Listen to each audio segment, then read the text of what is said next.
where it gets stupid. Sync now. Last synchronized 5 months ago. Whoa. Update time automatically is set.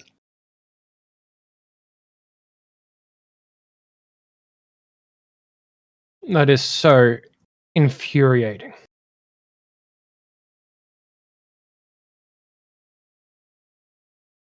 God, I'm not one to talk. My last sync time was at 4 a.m. this morning. My God. Wow. Fucking dickhead. Think of the consequences of being like milliseconds late to a meeting. If you're not at least 5 minutes early to every meeting or even attending meetings. God, if I'm entering meetings 5 minutes early, it means I'm leaving another one 5 minutes early. Speaking of entering another one 5 minutes early, how are we there, John? Yeah, doing all right. Oh yeah. Nice. Yeah, quickly grab a cold beverage and then we can get started.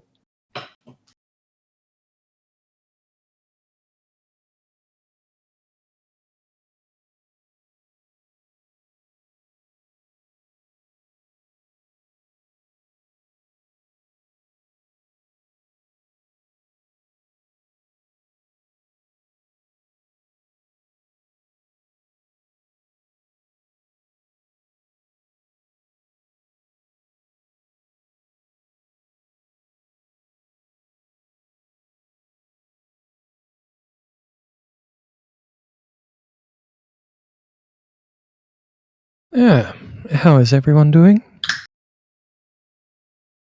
Good. What are you cracking open? So I had not prepared beer earlier, so I am currently having a Kronenberg 1664 Blanc because it's the only thing I could get delivered cold this morning. Huh. It's nice. If you've not had it, like when you go to a place that has only like that cheap international beer selection, Kronenberg Blanc, really nice wheat beer. I think I've got a 30-year-old bottle of that somewhere. Don't drink a 30-year-old bottle of beer, Nick. Why? That's not wine. I don't think it's ever seen the inside of the fridge either. It's just been no. chilling in the cupboard, summer after summer after summer. So Just make sure to shake it before you open it. that's important, isn't it? Otherwise, you won't, really know whether the carbonation lasted those 30 years or not, or if it found a way to leak out. Okay, so during our last session, the party had taken Arena and Ismark free from Borovia as they had a interaction with some people who were accompanying Strahd while they heard Strahd's voice echo in the background, asking to speak to dear companion, Irina. Yes. Trying to escape out through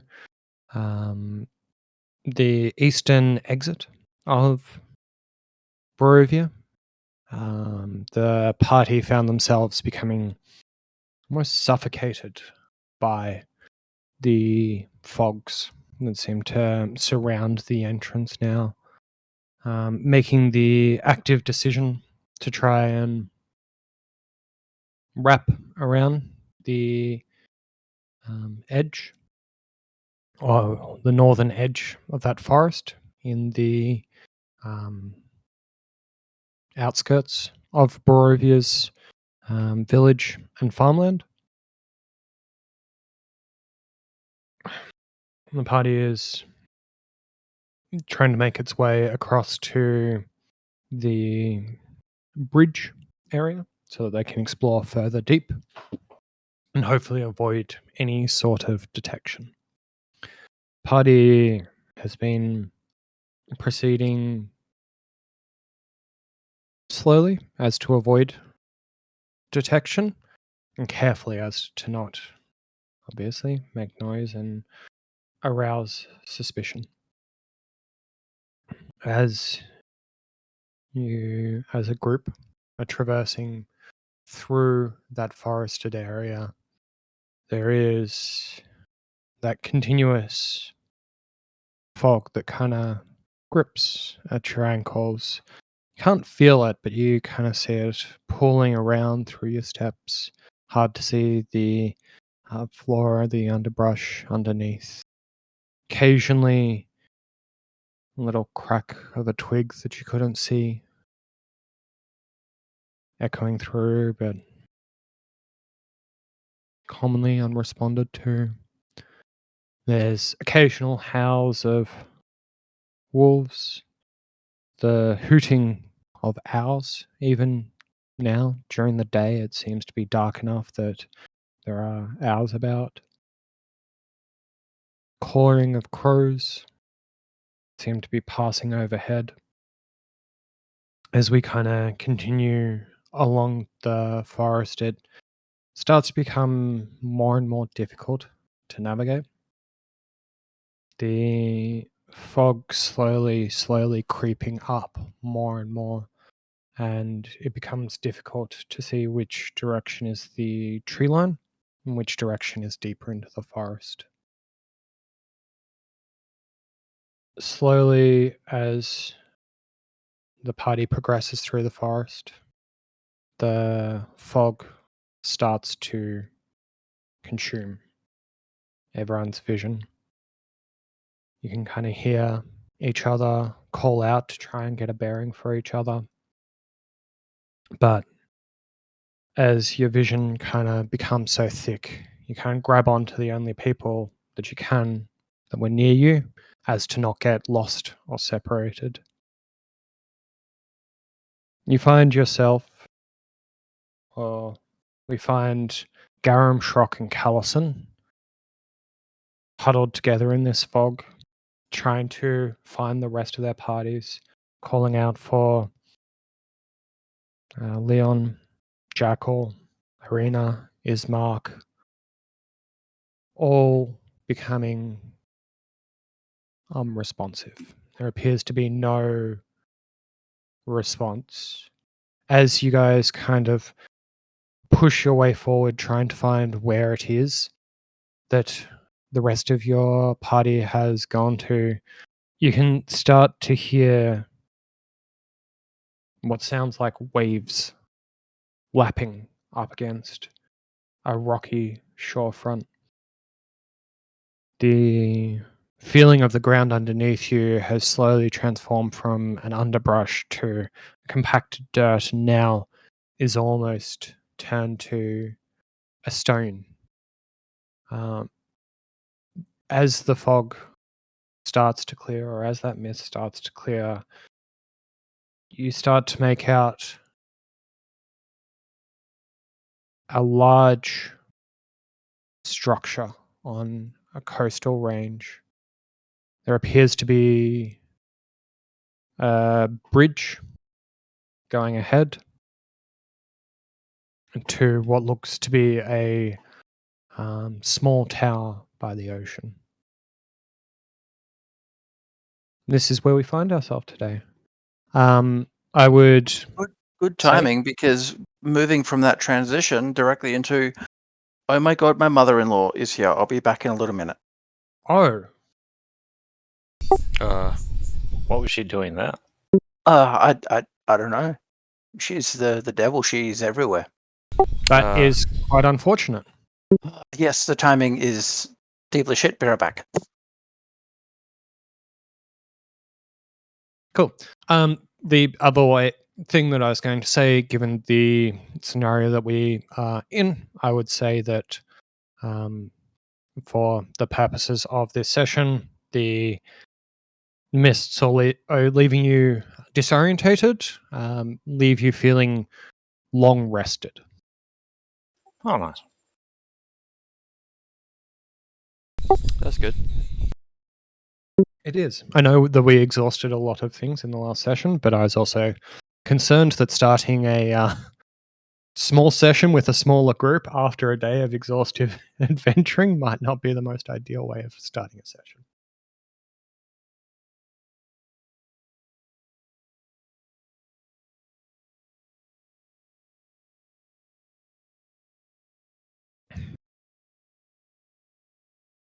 So, the party kind of finds themselves stony.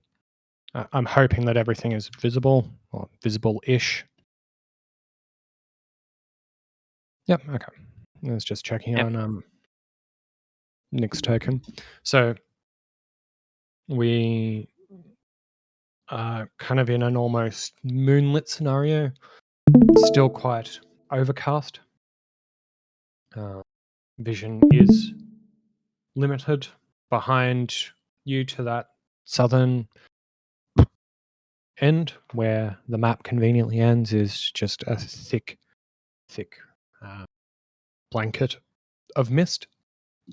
And then looking northwards, we do kind of see that bridge that seems to be heading off to. As you kind of look out into the distance, you can kind of make out what looks to be a tower, but the details of it yet are harder to make out.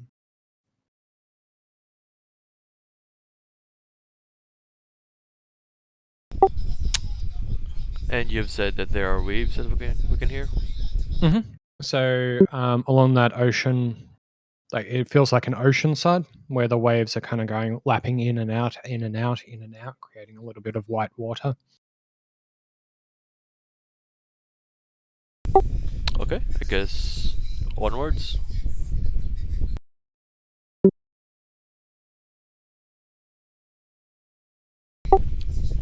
Maybe we should wait for Garim. Yeah, probably. It kind of feels weird. The timing was, as Nick has indicated, incredibly fucking awful.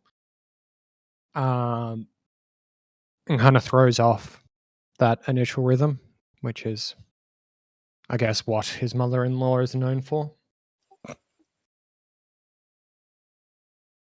Yeah, there's not much point explaining everything, and then like he gets back and goes, "What's going on?" And then you explain everything again. Anyway, It's okay. I can deduct some XP from him later. I was reading some information, or I was watching a video of someone kind of dissect the original Advanced D&D, and it was very comical to watch because Advanced D&D apparently had a lot of emphasis on time and a lot of emphasis on rewards being taken away. So, strangely enough, one of the big aspects of that was trying to force players to continue adventuring by taking away all of their money slowly anytime they return to a township. So that they were constantly driven back to adventure to pay the cost of living. And it was such just a nice precursor to the world we live in, where you know the expectation is you every day, day in, day out, put your life at risk if you want to continue to live. And if you don't put your life at risk constantly, physically and mentally, then you just die of starvation. I The play other thing- D&D to escape. What is this? The other big thing was the aspects of time, whereby one of the biggest jobs of a dungeon master, and like one of the things you need to always be careful of, is always be keeping incredibly consistent time logs. Ensure that time is passing in a manner that makes sense, and that even when the session, like even when the players aren't playing together, that time continues to pass in game, further taking away through taxation, living costs, and all that to incentivize people to play more often. That's a weird mechanic. Further Some to kind of this, meta, that one. Yeah. he then talks about the time dilation where certain places, like if you spend a week in a town, then a month should pass in game. But if you spend a week in a dungeon, maybe only 3 days passes. And then when, if you're running 2 groups and one of those groups comes out of the dungeon, you've got to make sure that they do something to fill in that time gap that they experienced before they meet again as a bigger group. But why? Oh, yeah. There's some things that are really like clever and insightful and really helpful about D&D, and then there's sometimes things like that where it's like, that was a choice you made.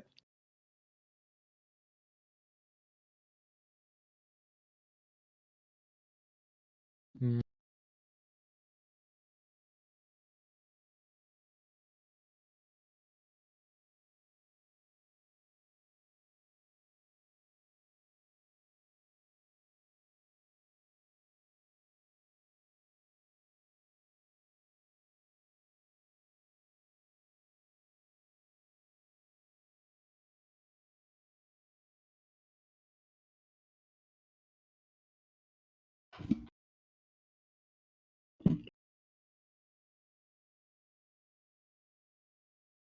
Otherwise, how are we finding the classes?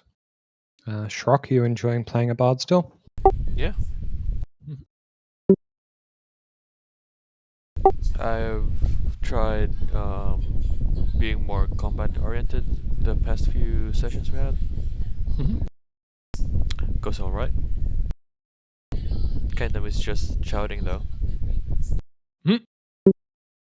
Does just looking at your character sheet quickly, does Vicious Mockery have a scale?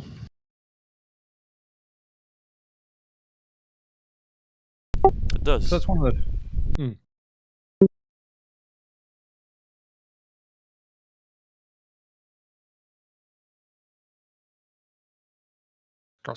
Scroll. You unleash a string of insults laced with subtle enchantments at a creature you can see within range. If the target can hear, they take.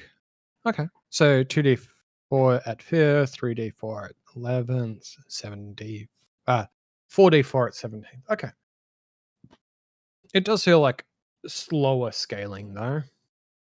Yeah, I think the idea behind this skill is not really damage, but more on inflicting disadvantage. Yeah. Yeah.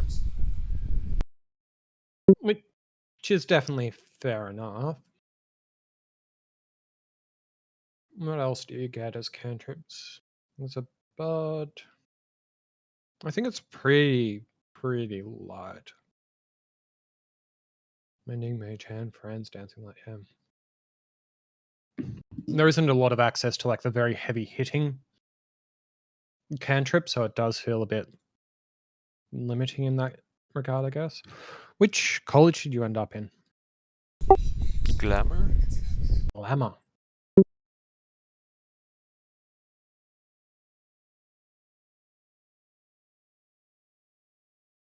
Yeah, College of Glamour. So I have this.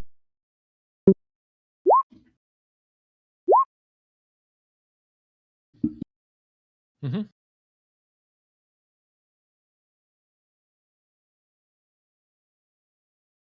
Yeah.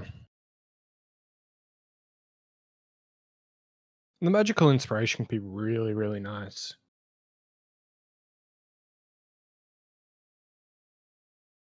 Especially as the what is it? Bardic inspiration dice gets beefier and beefier. Because 5th level it goes from a D6 to a D8. And then Nice. D10 at 10th. And then I think it caps out at a D12, 15th or something. Which can just add tons of healing to very, very simple healing spells. Does that include my heal to friends?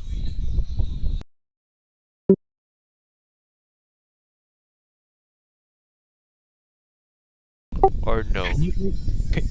So you would have to be the target of having the inspiration, but I don't know if you can inspire yourself. Yeah, you can only inspire others. So no. Okay.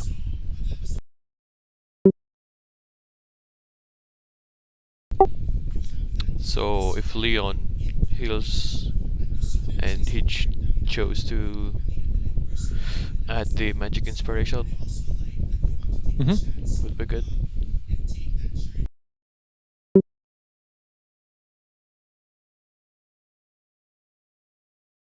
But it's also really nice when you deal with, like, say someone has a spell like Shatter that deals 2d6. If they have Bardic Inspiration, it suddenly deals 3d6. And that's an AoE spell, and I'm fairly sure. Sorry about that. Hello.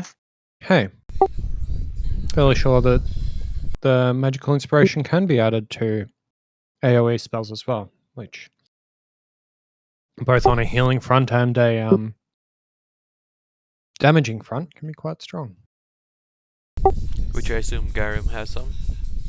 I don't know. Have what? AoE spells? Yeah. No, not yet. All good. I don't know. I can't be expected to know what my character has. Let me have a look. Same. Yeah. No. The only AoE spell I have is Silence, and that does no damage.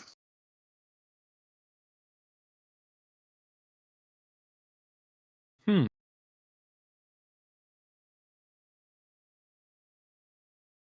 Does no cantrips.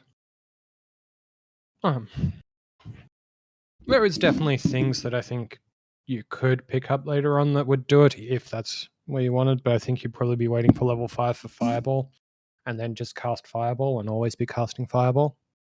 Not.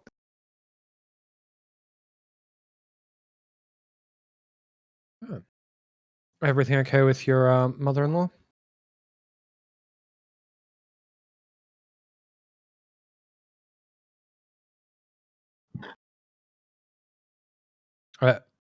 Am I audible? Yes. Did you not hear my response? No. Oh, yeah. Everything's going fine. Oh, terrific. So the party finds itself at the sort of cliff face. They can see ahead of them a bridge. Along the bridge, there's large dwarvish ruins adorn the long bridge to this tower. It is stone and sturdy. Sorry, Yeah, ruins or runes? runes. Right.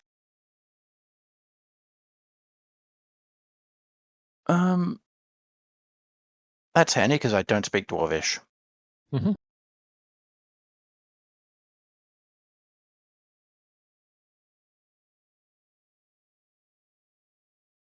So, just to catch up, we got Fucky transported to some sort of beach, Mhm. and we found a cave on the beach. Not a cave and not really like A beach. waterfront stone. I don't know what the correct name for that is comparatively to a beach. There isn't there's sand, there's just stone, rock Yep. cliffs. It's because we're so spoiled with beaches in Australia. I've been to a bunch of other countries, and all of their beaches are just rocks. They're fucking shit. It definitely confuses the shit out of me as well. And then you can see this bridge going across part of this body of water, and you can see at the other end of the bridge what looks to be a tower. Sure. If I can see the tower, how long is the bridge? That is a question. I would probably say about 100 feet. 100 feet.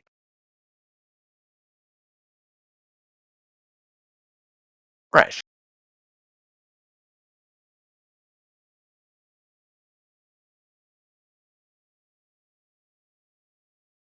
Okay. And so this was the thing. This little icon here on the bridge. Mhm. Um, can I make an Arcana check to see if it appears to be some sort of like magical glyph or a rune? Yeah, you definitely can. As I get suddenly pulled away from the game, where the fuck am I going? Oh god, my window.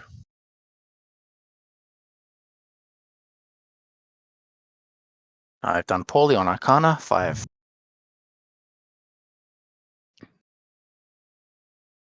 They don't look like anything magical that you've seen before. They also seem to be very well inscribed into the bridge.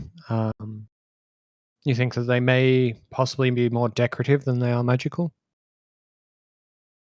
Right. That was the other thing that Adrian just called out.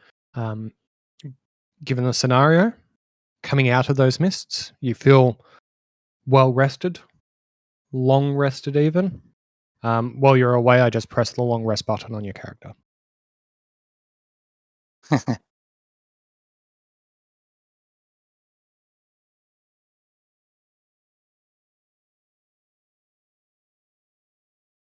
The order in which the Roll20 website loads assets in can be very confusing. Yeah. Just waiting for the map to reload because everything is a blurry substance right now. Oh no. Yeah.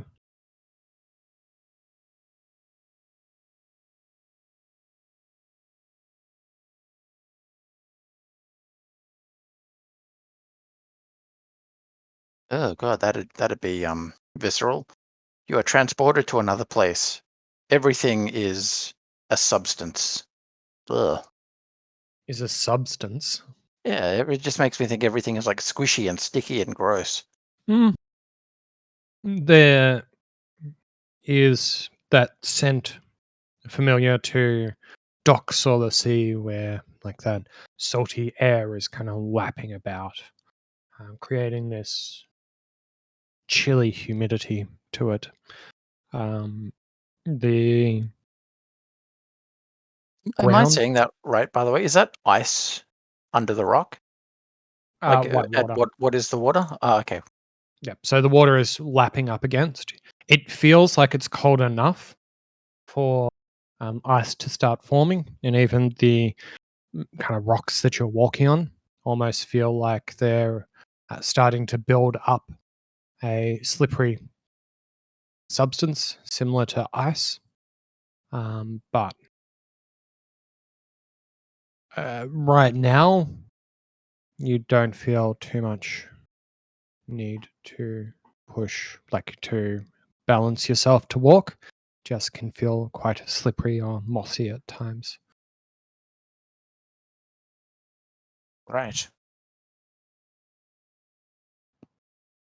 All right. Well, um, with the tower, what does it look like?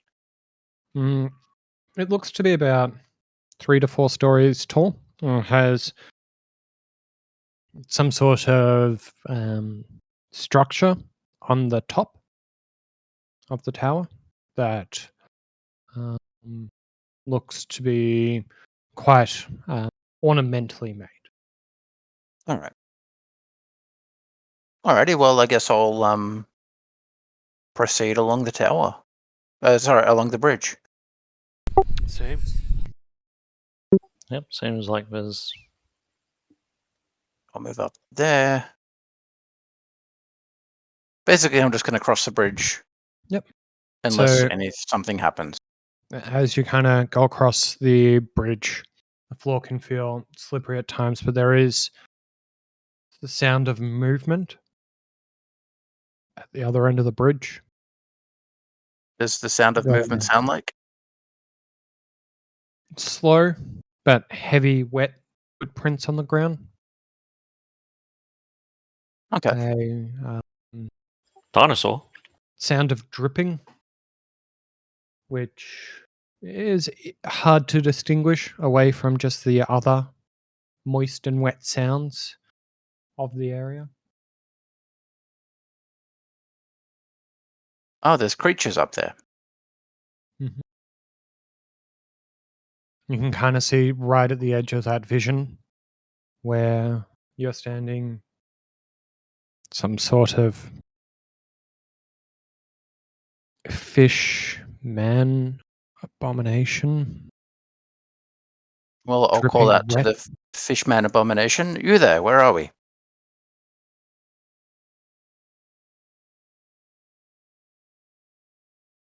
You can kind of hear a light growl as it starts to walk towards you. I'll try again in Infernal. Let me just quickly look up.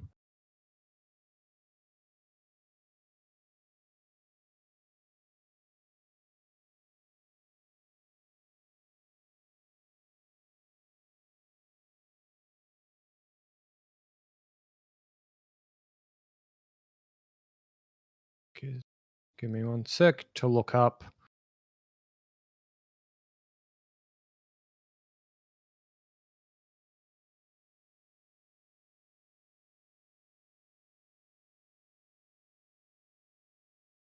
I really hate some of the weird languages that we have in D&D.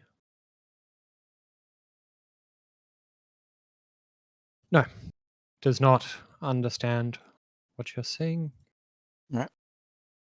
And you said it was hissing. It's more growl. Growl.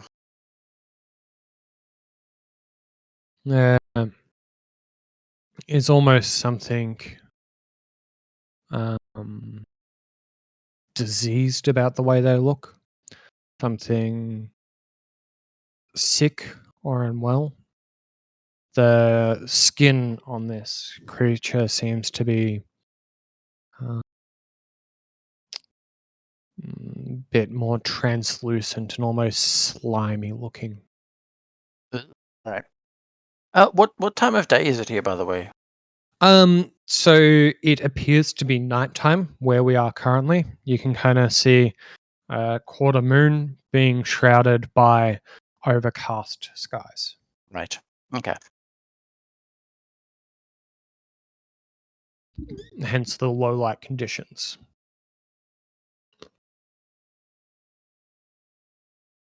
Right. Well, I guess I'll put my hands up in kind of like a easy tiger gesture and take a step forward and see if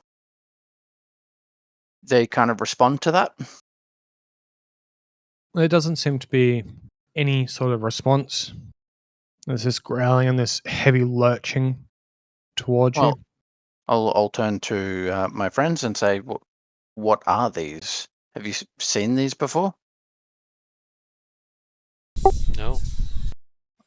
I can't see what you're talking. Who you're talking to. I can only see. Oh, he's blind. Yeah. Yeah. He doesn't have Oh. dark vision, so only what a torch illuminates in this. Wait, how far does mechanically a torch work? About 6 tiles. 30 Torch, foot. 5 beam. It's split. It does a radius of bright light and then a radius of dim light. Yep.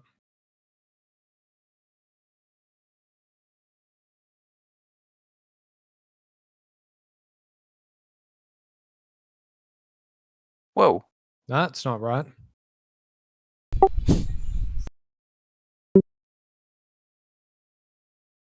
Yeah, 20 foot bright and then 40 foot dim. No.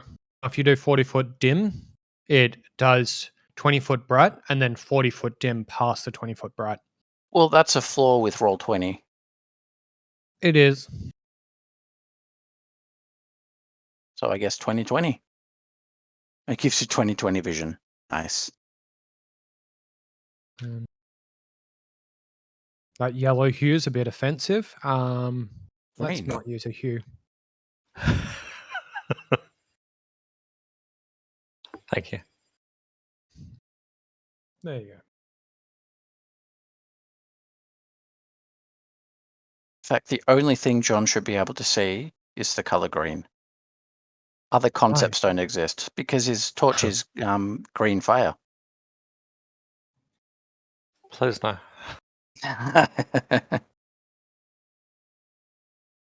Is there a nice green I can offer? I doubt it. What That's about not this? bad. Would you like this green in this trying time?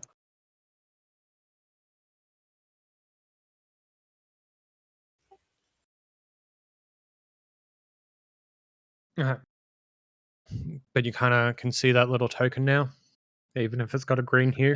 Yeah, very, very. Yep. Very barely there, but yep. Like if I squint, I can still not make out what it is. Well, you can step forward so you can see it. I could, but it's growling.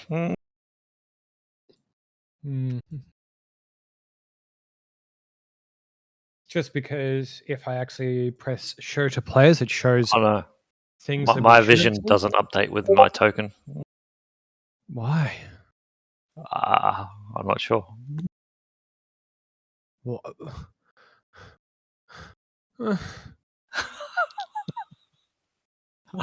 Thank you for fixing one problem, but now I have another. this doesn't make sense.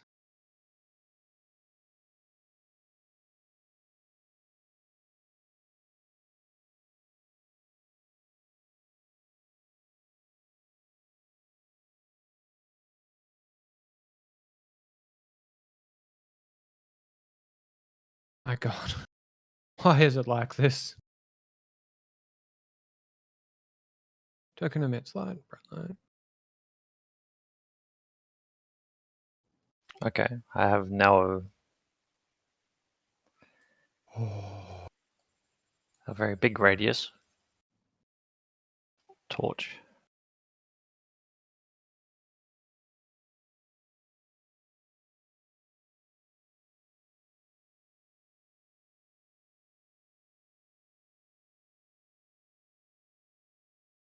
Let me try setting up your character in a way it shouldn't work. It looks slightly better if I try and look at it. At least it looks a bit more functional. But for whatever fucking reason, one of those actions that we just did has set a torch on the ground that I can't interact with. Christ's sake. Nice. Oh, it is so awful right now, but as we move away from this scenario, we can just deal with it. If you take a moment to have a look at the Dungeons and Dickheads Discord channel, you can see a image of the creature that you see ahead of you that is slowly trying to approach. Oh my, it has 3 eyes. All the better to see us with. Can I roll some sort of check? Are they meant to have 3 eyes? Um, A nature check, maybe? yeah, 18. 18. Yeah, you know that definitely there is amphibious creatures that have 3 eyes. It feels a bit weird for anything humanoid like this to have 3 eyes. It definitely doesn't look natural. It also doesn't appear to be friendly. Hmm.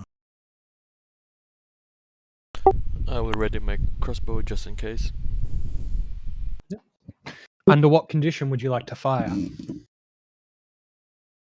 When we roll for initiative.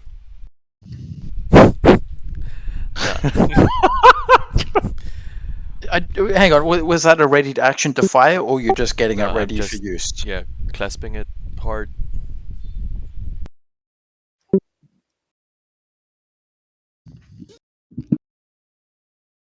All It right. does Well, appear to be getting quite close to you. yeah, I'm going to step back.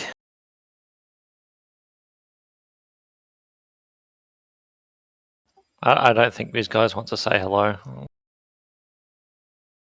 Well, Adrian, you're the bard. Do you want to try barding? Yeah, maybe they understand music. Quick, hit him with the war drums. Like, it literally beat them with... Yeah, I'm looking for it.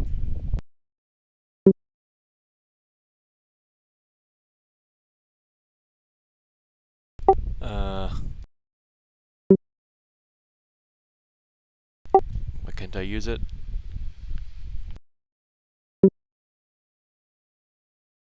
How? What are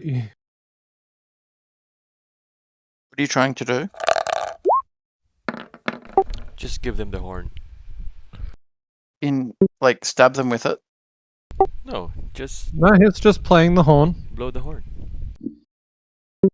The sound of your horn echoes out across this bridge, reverbing back, slowly being drowned out by the sounds of water moving underneath this old bridge.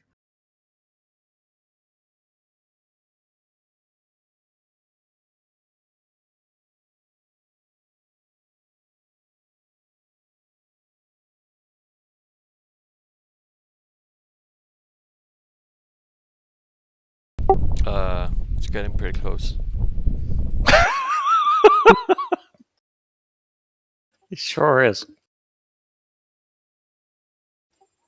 All right, well, I'm going to step back Yeah. here, and then I'm going to cast a spell. Yeah. All right. I sure hope everyone's in the position they want to be in. This front one is going to get Toll the Deaded. Okay. Can he give me a DC 13 Wisdom save, please?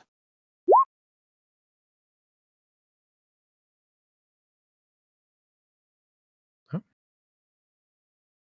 Oh, I see. It's undead. Mm. Thank you, roll 20. Very cool. It takes 6 necrotic damage. 6.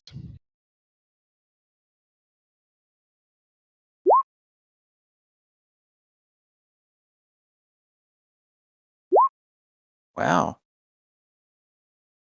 All right. Can we get everyone to roll initiative? Yes.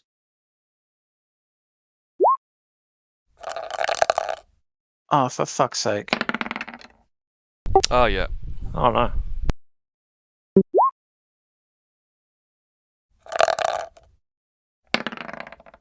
What? Hang on, do me a favor. Stop adjusting things for a second.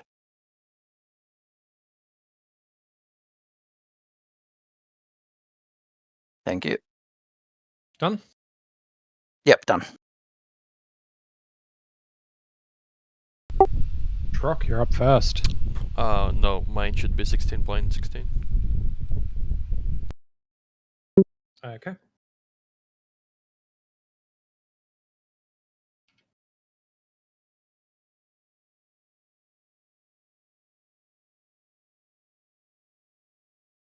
Oddly. Cycle. There we go. Okay. So this first one's going to walk up and it's going to. Oh, God. Hit with a slam. Oh, Does a 14 hit? No. Okay. So you are able to kind of get out of the way and not get hit by this slam.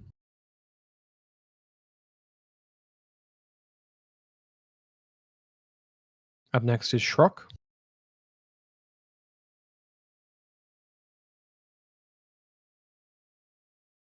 I'm gonna shout at the one right behind. Mm-hmm.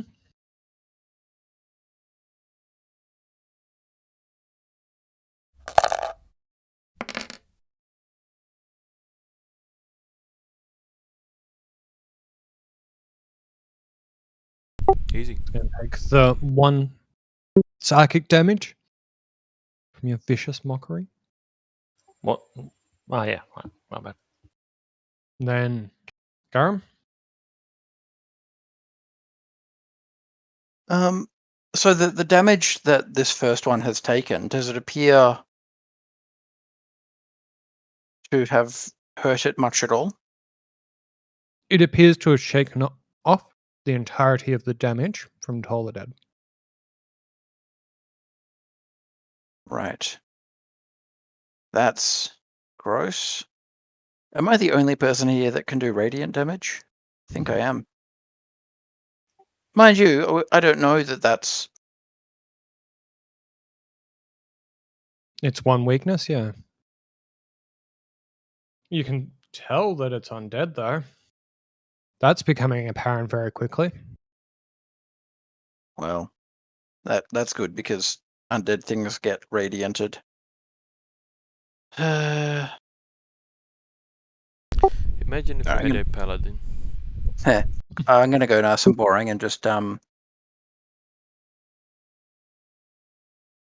it, go big. I'm gonna guiding bolt the first one. Mhm. Bonk.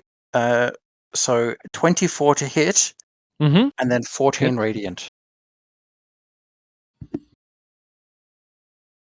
14 radiant, yep. That definitely does quite a big chunk of its damage. And I'm gonna step further back on the bridge. It's my turn. Oh, hang on, wait, no. God. Totally forgot about a class feature. Twin spell. Mm-hmm. Sorry, can I? Because before I take my finger off my chess piece, can I turn that into a twin spell to get the second one as well? Sure. All right, lovely, thank you. So that is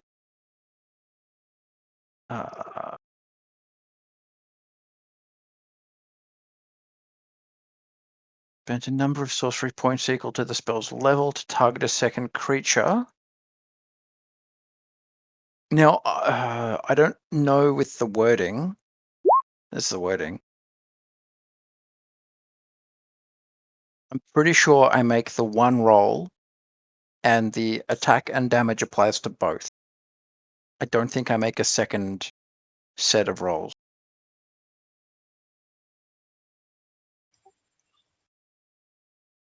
Okay.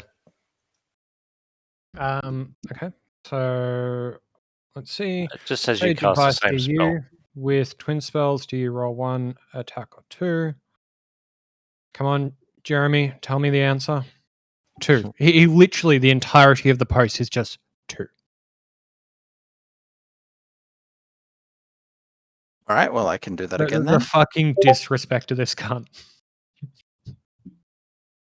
Well, I mean, the wording was part of the question. Yeah. 1 or 2, and the response was 2. So, what have I done? That's the You wrong click button. Sacred Flame, yeah.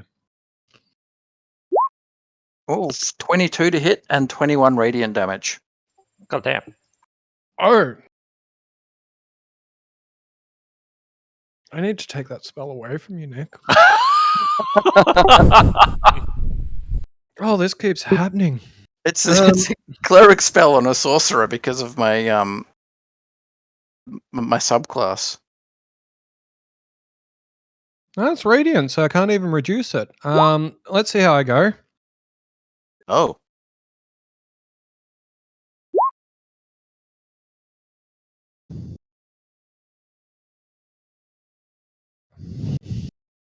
Five plus the damage taken, so your DC was 26. That's gross. Yep. I sure could have nat 20'd it to succeed. Only reason I rolled.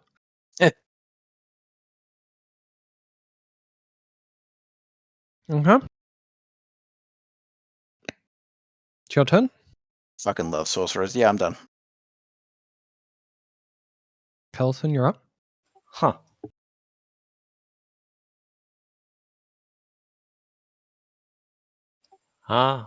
I.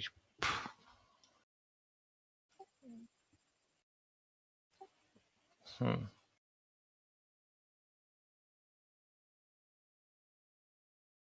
Okay, I'll just cast Frostbite on it.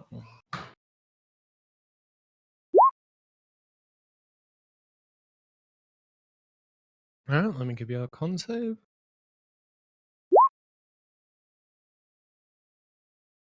Okay. That's it. it starts to see kind of like that translucent skin start to find on like those little frost particles as it becomes quite frostbitten.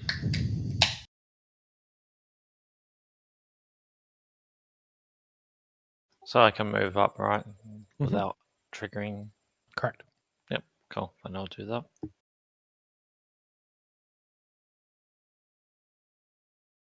And that's my turn. All right.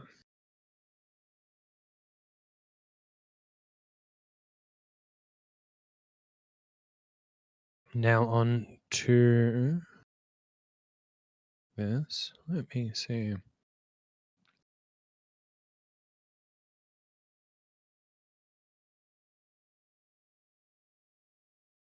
Mhm.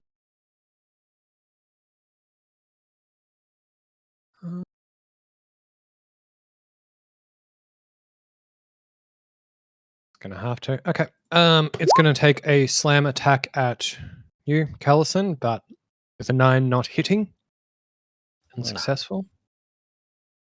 As its bonus action, you kind of see this solid form that it's taken as its skin starts to sloop and get slimy, and this purple hue starts to surround its being as it starts to walk away. You want to take an opportunity of attack? You can.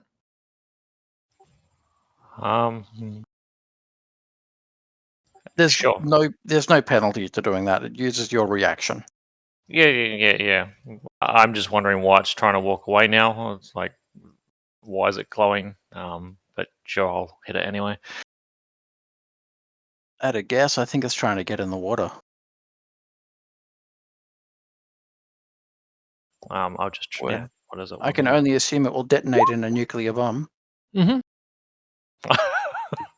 As you hit it with the spear finding perfect purchase on it, but that purple glow seems to just let the spear come into this slimy being as the spear goes into its body, pulls out, constantly being guarded by this purple hue. This creature being unaffected by this weapon. Yeah, take As my it spear back and just climbs up, stare at it. jumps in the water. Ah.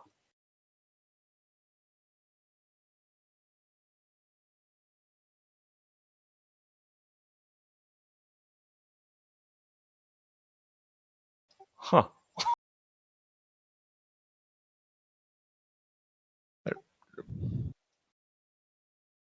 Cotton Eye Joe?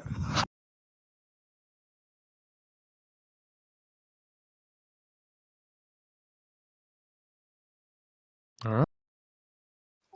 Alright, guys. Concludes that little combat. It definitely was a lot quicker than I was expecting. It's every combat's quick when they suicide off the bridge. Well, that is definitely true. I think the tendency of one-shotting things with guiding bolt is becoming a bit too frequent. Fucking 26 to survive. Holy shit! I just looked at the die that I got on that. 6, 6, 5, 4. Yeah. It's not okay that you can pump these numbers at that level, but also that's the way dice work.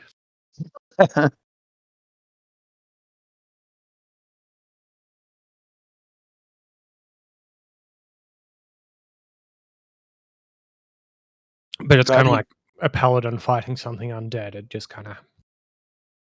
Guiding bolt is pretty much why I picked this subclass, because level 1 spells suck.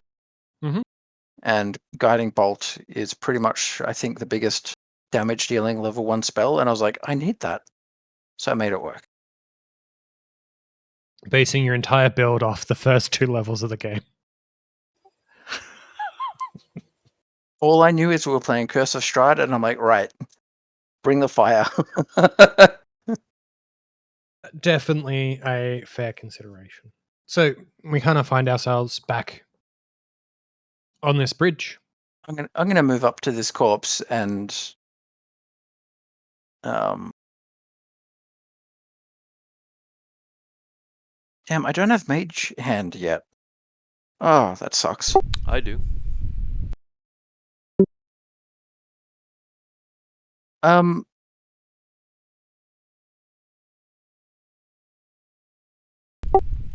doesn't help me. Do you want it to be thrown? No. I just wanted to like poke it to inspect it to see what's up with it. But I also don't want to touch it.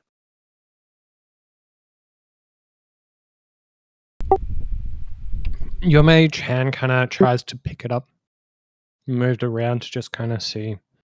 But whatever was holding it together is no longer present. So you kind of see the outlines of this mage hand as like this goo and green goop drips off of the ethereal hand that is coming up. I think this is the first time that we've actually cast Mage Hand. Here. Yeah. Yep. Something interesting, because this is a spell that you've, had for quite some time, and you've used it for, very basic tasks, like when you didn't want to get up to clean and you'd use your mage hand, or help you pour a drink and the like. Some of these menial tasks, and it was always like this ethereal hand-like object that is spectral and not very clear and obvious, but you can see the bones of your mage hand clear as day as well. Oh, those aren't meant to have bones. As there's this almost ethereal force around, just bone that are doing your bidding and under your control and acts in the exact same way as your mage hand always has, but now has this bony fingers to it. You can kind of see the green goop and grime from this zombie, in essence, kind of fall between the fingertips and scooping out bones and kelp and harder parts of its beings. Like the teeth kind of fall freely out from the gums. The eyeballs are kind of just starting to softly sink into the ground. The brain seems to have half rotted away long ago, but what parts of it is starts to kind of crumble like a ricotta in your hand.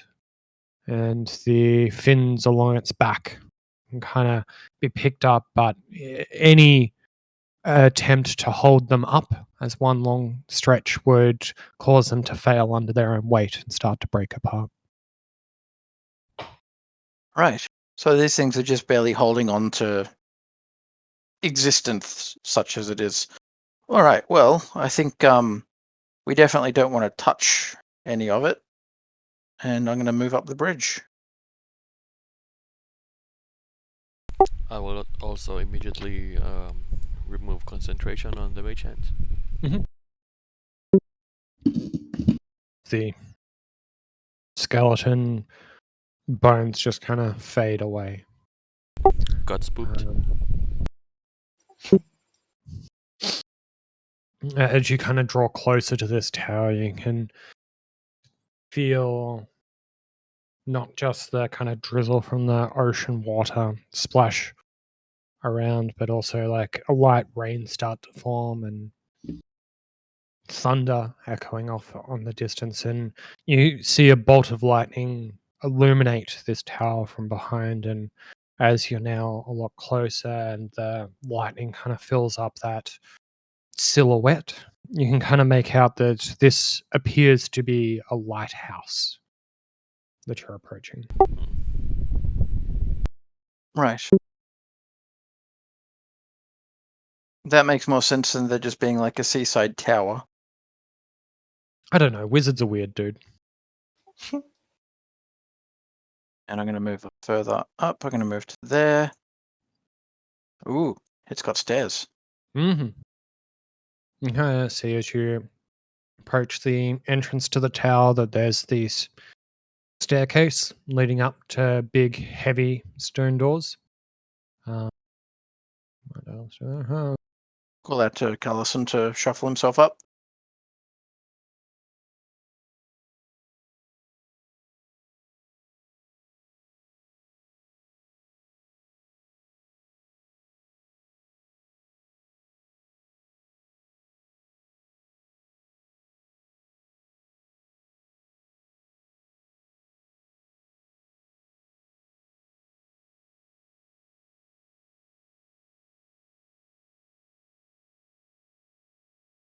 I'll move up to the base of the stairs. For a lighthouse, there's a ridiculous level of stonemasonry. Mhm. This is like less stonemasonry and more sculpture. So the doors are both closed? Yes, the doors are closed tight. There seems to be, like that same sort of slippery moisture to it.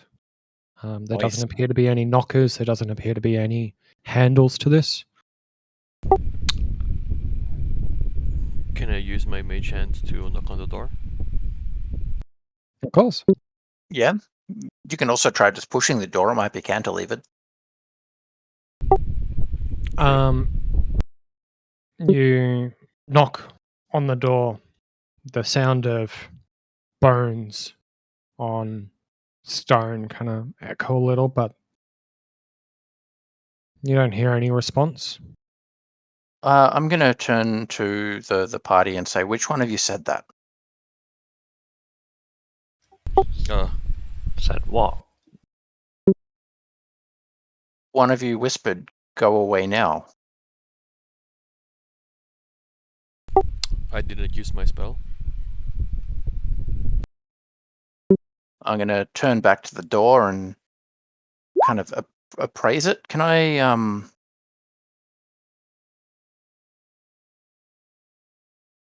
see?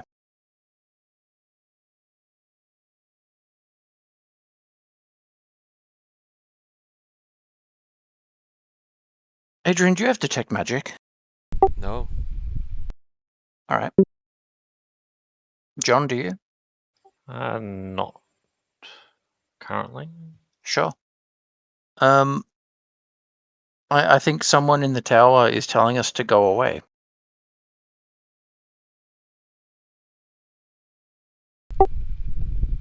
Why? That's a fair question. I'll use thaumaturgy to embiggen my voice. Why? And kind of have this like big, loud, echoing voice just resonate all throughout.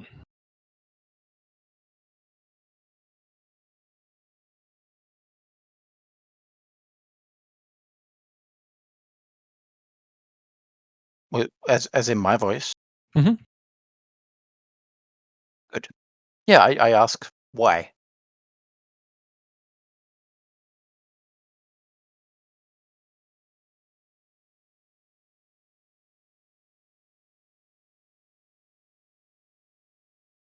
It's There's no still saying to go. I don't know why you can't hear it. What language is it speaking in? Mm, I would say you hear this in common. Oh.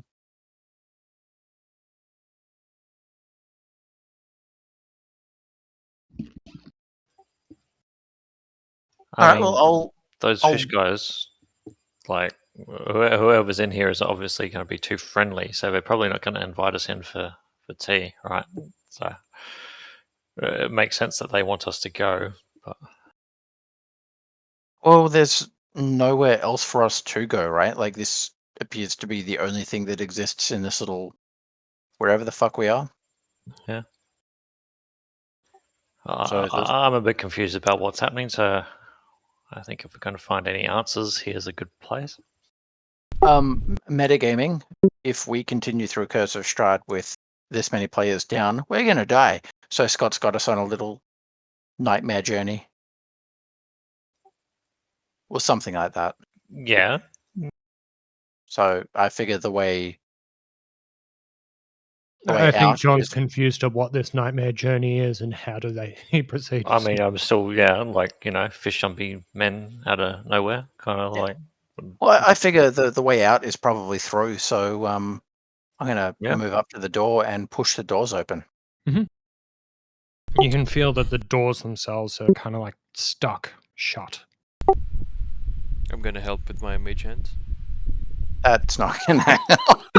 He's found this new spell. As you kind of like put your shoulder into it, you just see in front of you this skeletal hand just push up against the door with you. It does not help push through.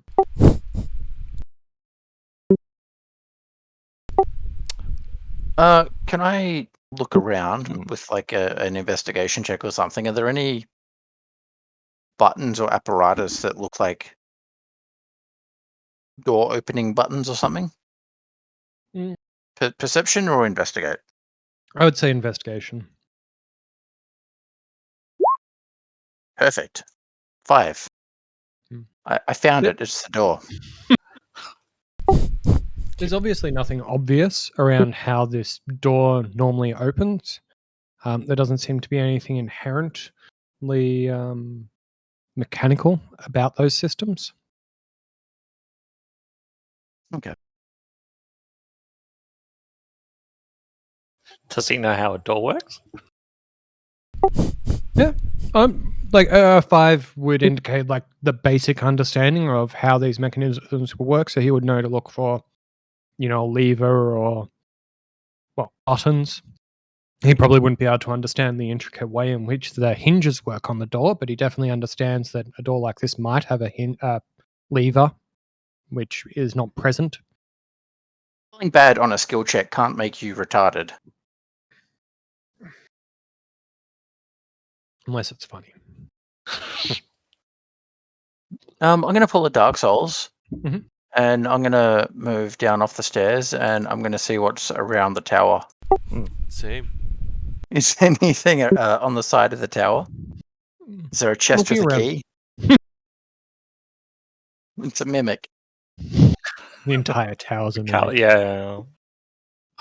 So you kind of look around and you kind of see that there is enough to walk around the exterior, but doing a lap of the building does not get you anywhere. Bloop, bloop, bloop. There's nothing back there.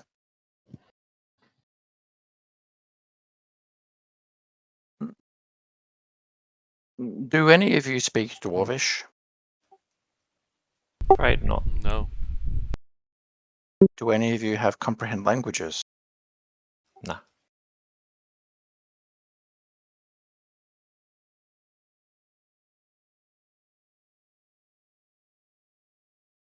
What's the door made of again? Stone. Mhm. So I believe you both have ritual casting, right? It's a class feature. What? Maybe. Yeah, I do. Um,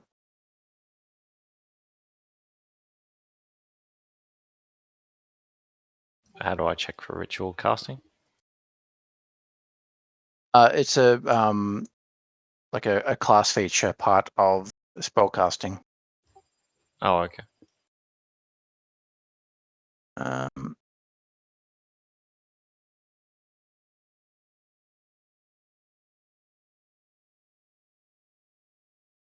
So if you have a look on your character sheet on the right hand side, Under like armor proficiency, druidic, you also have druid ritual casting. Oh, they kept it there. Strange. It is considered a feature, and that's where features go. I don't know why that's the way they did it, but that is the way they did it. Yeah. So I don't know. I'm pretty sure druids get ritual casting. Bards also do. But each class it works a little bit different. So like I know that wizards don't actually have to prepare the spell to cast the ritual. They just have to know it. Because it doesn't consume a spell slot when you cast it as a ritual. The trick is that the ritual version of a spell takes 10 minutes longer to cast. Ritual casting, you can cast a druid spell as a ritual if you have the spell. If the spell has a ritual tag and you have that spell. It's got to be prepared. All right. I'd say bards are probably the same because I guess wizards cast it from the book instead of from their brain. Maybe. I didn't know anyone could ritually cast a spell without having it prepared.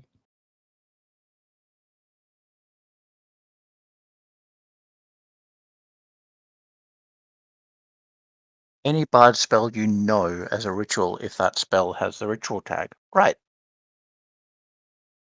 So if you know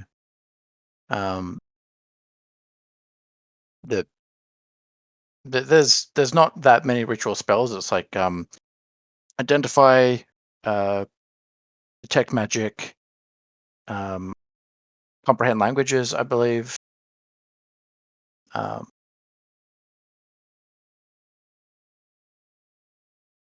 Probably not going to help, but handy to know.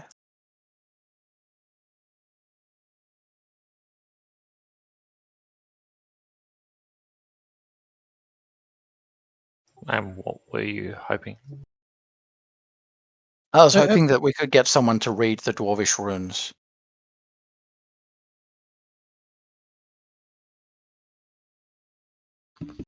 Yeah, I don't think that's so you know from like pushing on that door that the door can physically move to some degree. It's not like magically locked, but there does appear to be like a lot of energy or a lot of something else that would be required to be able to get this door to open. Who has the highest Arcana check here?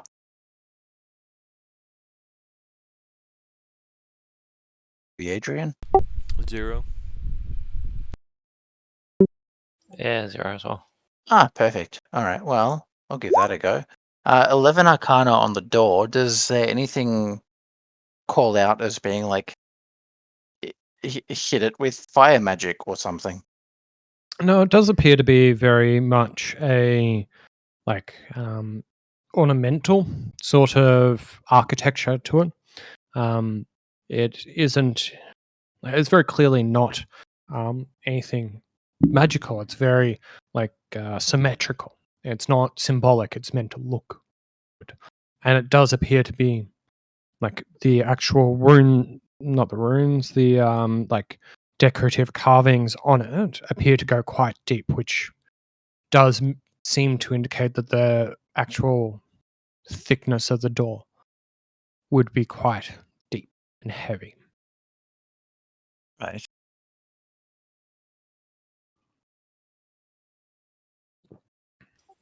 Oh no. And now the voice is threatening to send us to the sea. Well, how's he going to do that? He's going to have to open the door to do that. Is there something? Probably not. Is there something on the floor of the stairs?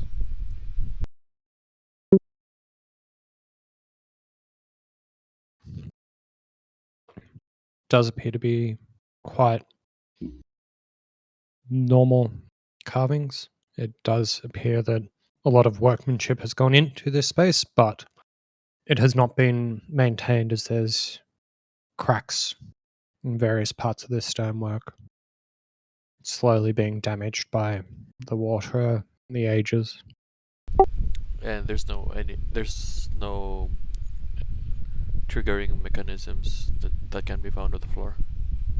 No, there doesn't appear to be any triggers. There doesn't appear to be any plates. Looks like very big, heavy doors that are being held tightly closed. I'm gonna knock again with my mage hands. Again, you knock to no response. Um, Allison, how do you feel about turning into something strong and pushing the door?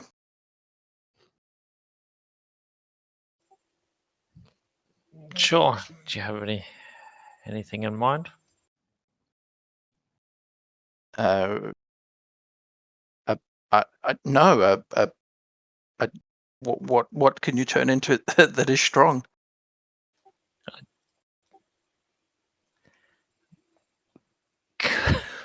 That's what I know the direwolf. Maybe Bear? a bear. Yeah.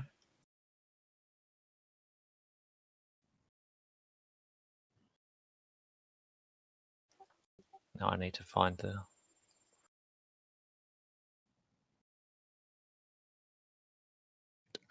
If Just you're one looking second. for a large brown bear, Sure, that sounds like Yep.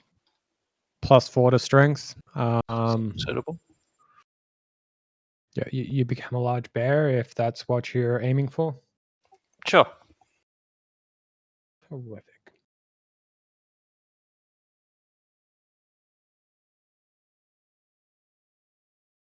You're a bear. Ha, look at me. All right then. If you're going to try and push in this door as a bear, Yep. I'll get a d20 +4.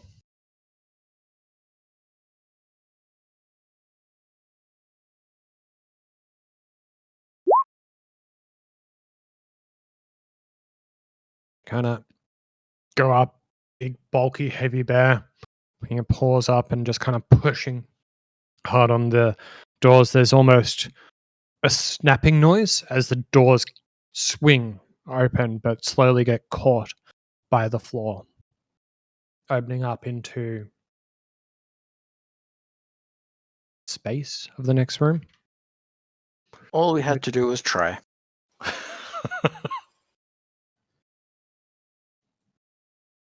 Let me see. I-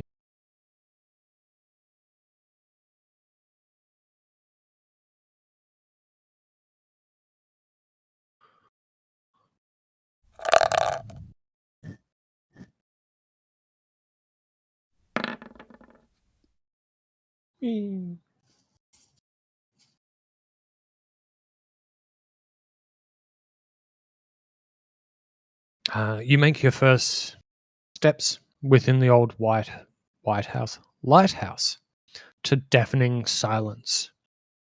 Your nose takes in the rot and mold.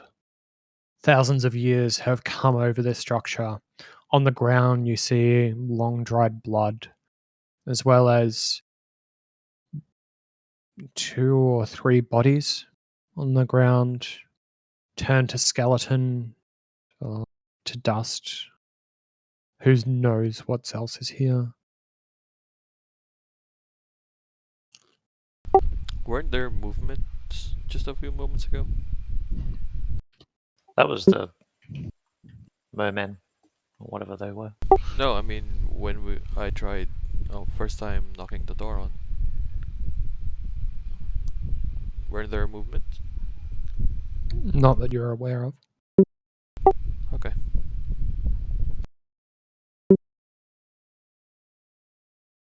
The voice is still talking to me. It must be lonely. Let's go say hello. Can I move over to this skeleton here Mhm. and just kind of remove the axe? We already know there's undead around. I don't want to leave more just like chill in there. All right. You take the weapon away from the axe.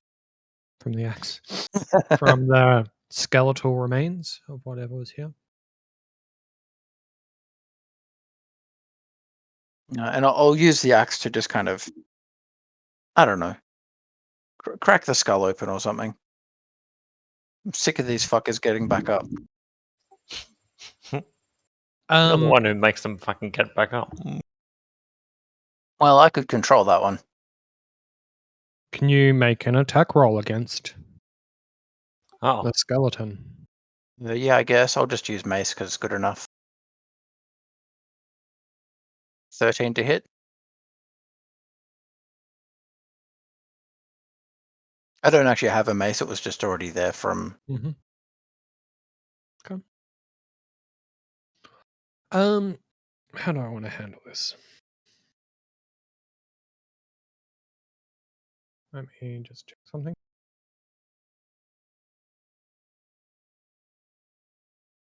It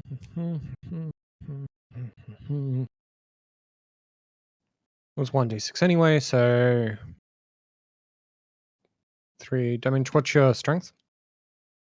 8. 8. Okay, so still 3 damage. Okay.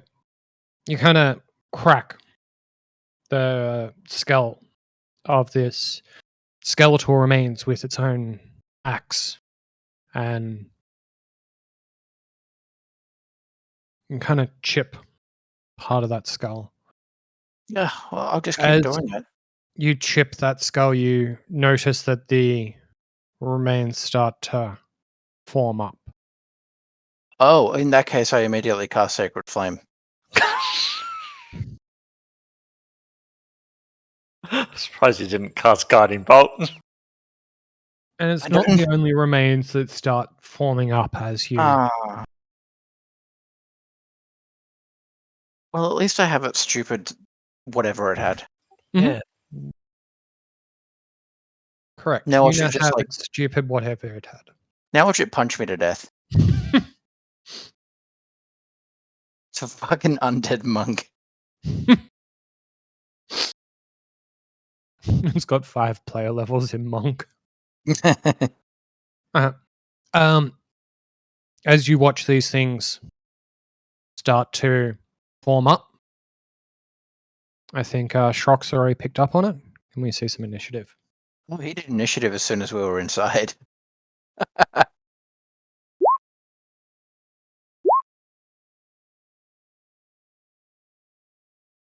Do I get my Sacred Flame off before it finishes congealing itself into a skeleton?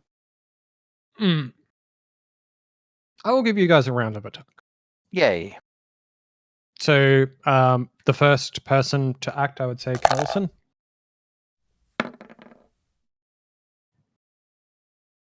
Cool. Seeing as they've got that one, I'll go to his left one. Yep. And smack it. Sure. So you can make 1 bite and 1 claw attack. Both are +6 to hit. Oh. Okay. So RD20 plus 6, I Mhm. assume.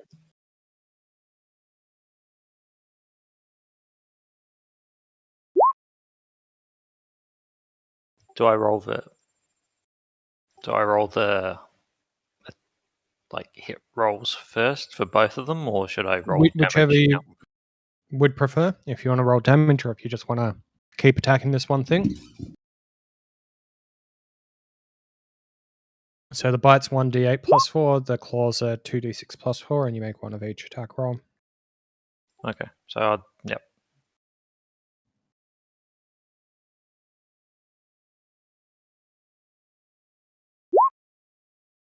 Yep. Fuck. So I That's assume when the your claws damages. don't hit. Yeah, correct. So the 9 doesn't overcome its AC, but that bite certainly bears down heavily into the skeleton form as you know you're kind of cracking through that rib cage and kind of holding onto it.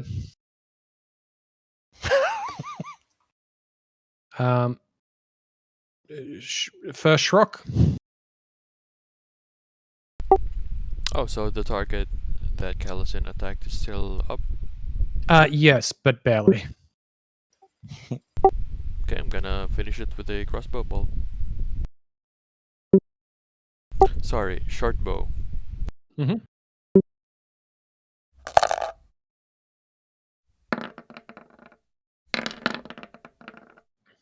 15 hits and does finish off what was left of that skeleton.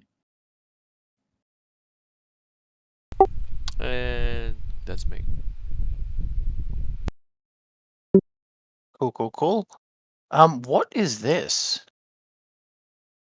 It appears to be, Bat?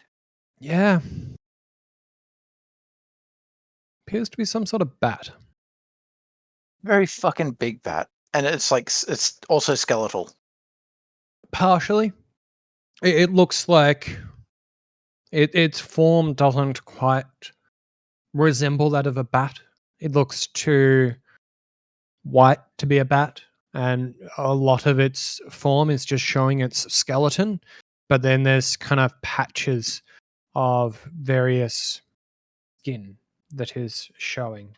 Various skin, like it's been collecting other skins. No, Oh, I like see. commonly you would see fur in like things like the wings, but Oh, it's right. just skin.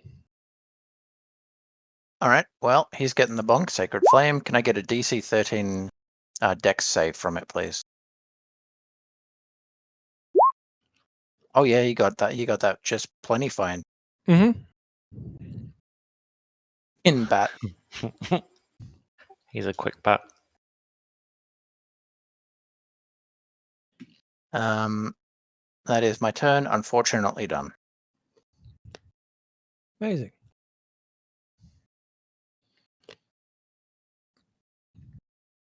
Skeleton that is directly above you is going to punch you, I guess. Sorry, there's a skeleton Slaps you above with someone. his bony hands. Yes, above you, the one you just hit with the axe and chipped their skull. Is it dead? No. No, it's getting Oh. up. Like, it's up. It's in front of you. Oh, I thought Adrian killed it. No, Adrian killed the one that Callison was attacking. Ah, fuck. Okay. Hitting you with a raw punch.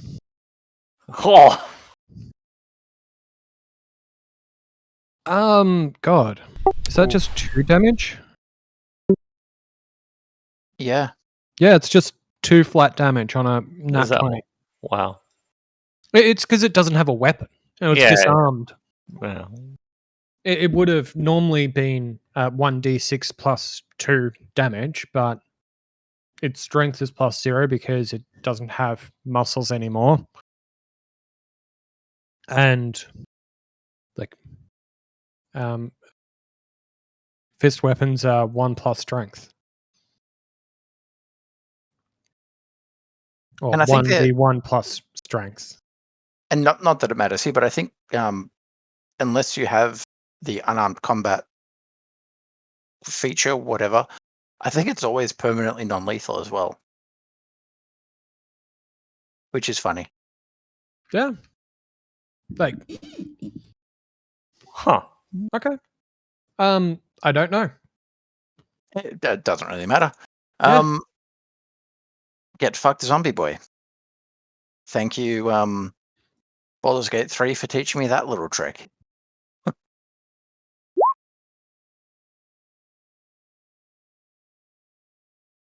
Oh.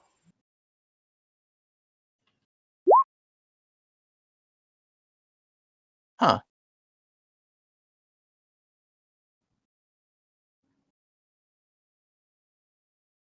Goodbye. Slide down here.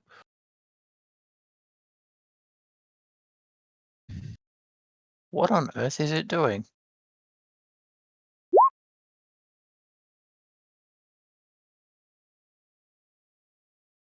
It's flying. And it's squealing as hard as it can. Let's see. I would say both Schrock and Callison, you notice that in response to that squealing, there was the sounds of bones moving, similar to what we had found with the skeletals just now, starting to kind of echo from the staircase above. Oh, good.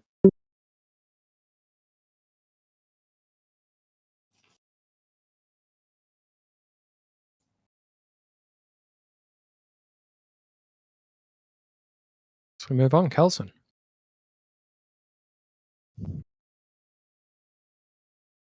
I the staircase, huh? Um, well, I still want to have a swipe at the bat, so why can I not control my? Yeah, thank you. Yeah, I'll just walk up to the and take a swipe and a bite. Let me just kind of pull away the actual weird thing on that staircase because it's frustrating visually. Yeah, can't tell which one's supposed to be the low, like on the Mm. same floor. Anyway,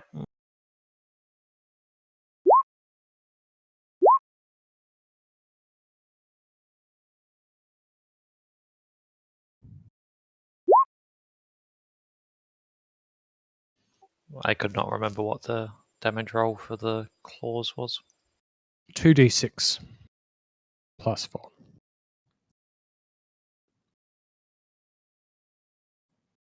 So first one, Cool. dealing 7, that's what, 19 total damage? Yeah, you destroy this bat out of the air. I'm surprised I managed to get it. Yeah, it was kind of going frantically, but something about being a bear kind of naturalistically is able to just get up on your hind Walk legs up and just and kind of bite onto it, put it to the ground, bite it, and then just hit it with your claw.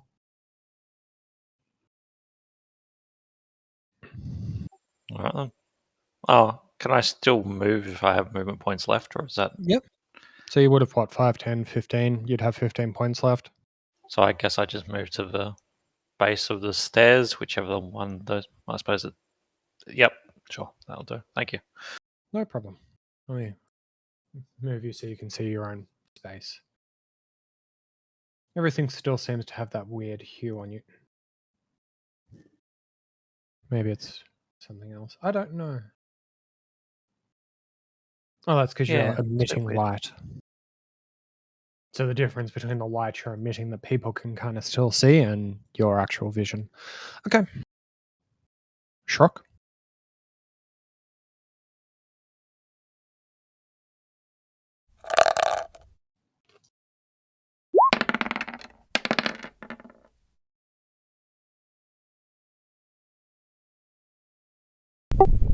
Short bow shot on that guy. Your shot lands true. It's looking pretty beat up now. Still standing. Enter. Garum. I'm just gonna sacred flame my skelly boyfriend again. Mm-hmm. Can you give me a deck save? I can.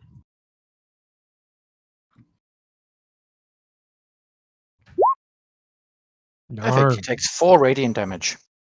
Oh. You almost got him.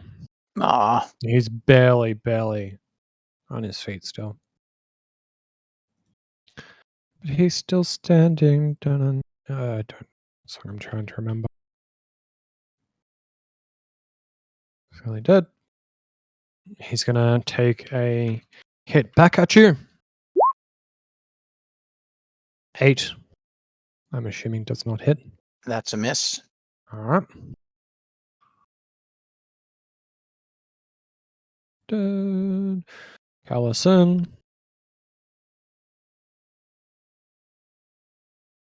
I just pass my turn. Ready a action, ready a swipe and whatever.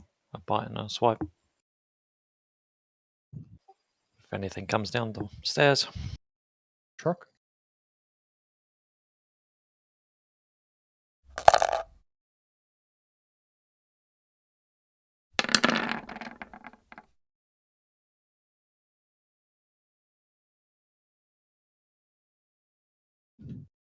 All right. Don't want to miss with those two. Shot the Scully boy. Mm-hmm. You definitely got the Scully boy.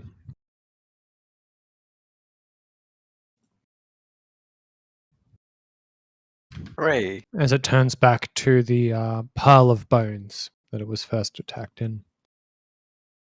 It's reverted back to the state of lying the fuck down. Some say they don't. Garim, do you want a new friend?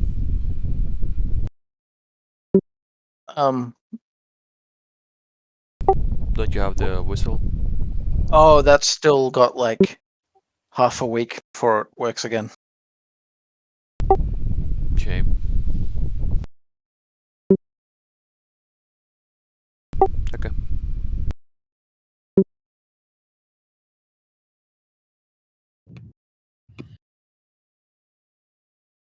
So now it's my turn, right? Yes, it would be. Right. So Moving what various is things around. Sorry. 1, 2, 3? Yeah, I can move to about there-ish. What are these directional things? That was me pointing the direction the staircase went in because there was confusion around how the staircase worked. Ooh. Right.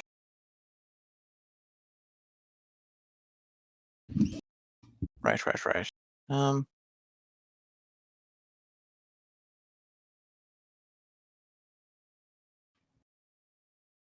just going to double move. I'll move up to...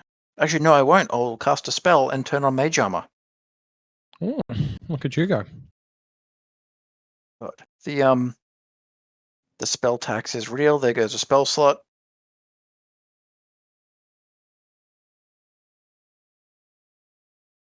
And yeah, that's me done. All right. Just don't get hit for hit. Should have dodged. Oh, let me do some rolling. Oh god, the fuck happened there?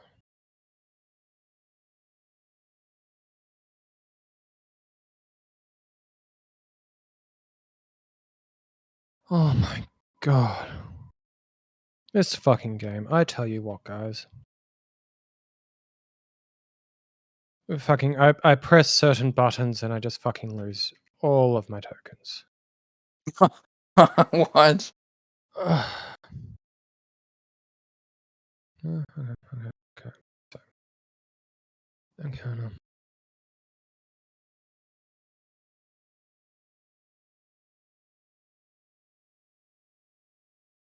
Oh no. Shrock. Can you just roll initiative quickly again, Shrock, so I can re-add you?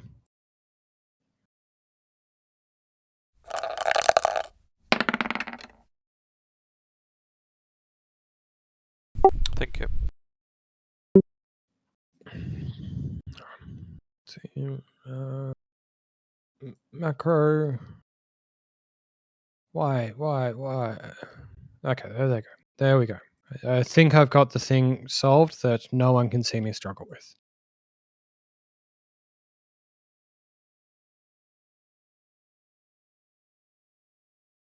Okay. Holy fuck. Okay. Are we all dead? Technically, huh? Are we all dead? No. I have rolled initiative scores, so everything coming onto the map this turn, and they're all below everyone in the party.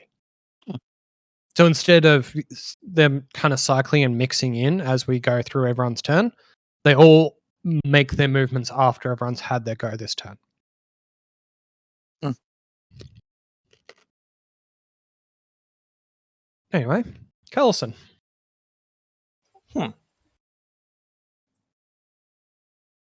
Well, guess I have to walk up the stairs at some point.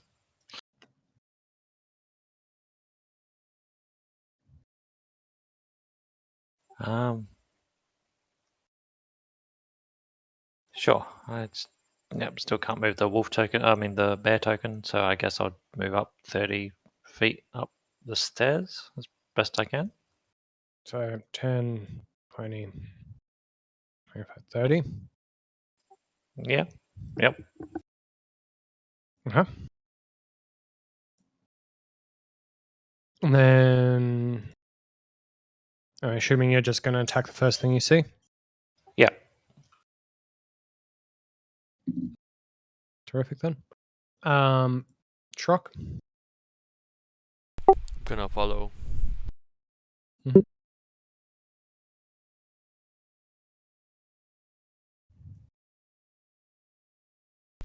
And ready a bow attack.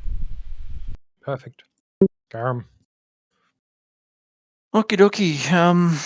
1, 2, 3, 4, 5, 6. Stairs difficult terrain, No. and I'll 1, 2, 4, 5, 6, and I'll move to here, and that's me done. Mm-hmm. You can kind of see as you kind of cresting, you see up a very similar floor to what you have been on. There appears to be a few more kind of tables, and you start to kind of see some movement. This first Scaly Boy is kind of cresting over and coming down the stairs. Um, I think. Did you have a readied action, Just to attack. Garum? Oh, Garum. Yeah. No, I double moved. Okay, cool. So I think Shrock, you get the ranged attack in before it gets within melee range. Okay.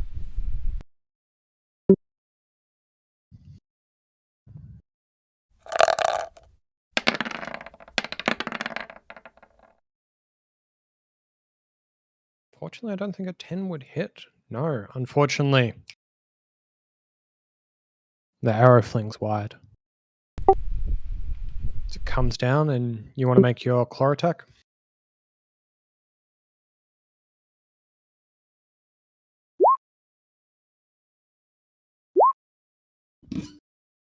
Also unable to find anything as it retaliates with its own short sword attack.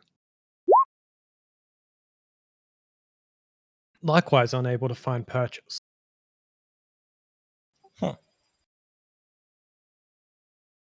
Not a lot of trade going on in this tower. No one can purchase anything.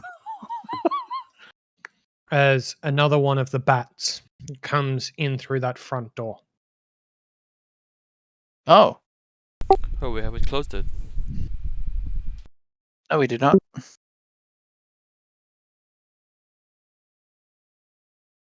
Moving around layers sucks.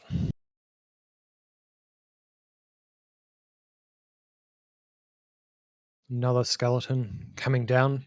Going to take a swipe at you, Garum. 18 for 6 damage. Is that it? Okay.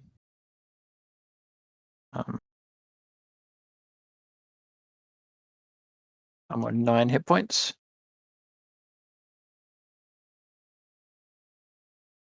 It's our little friend from earlier. He's trying to rejoin the fray. How the fuck did it? Okay.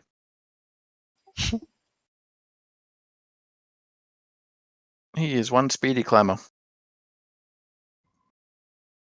Actually, do we even know how high up the bridge was? I would say it's about between 30 to 60 feet, Right. depending how high the water gets at times.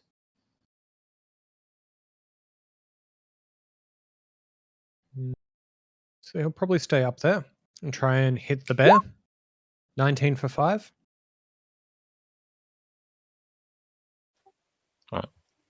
So I by assume it nature, hits. you would have had 34 hit points. Cool. Thank you.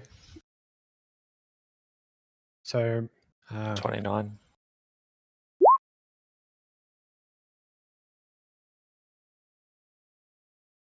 let me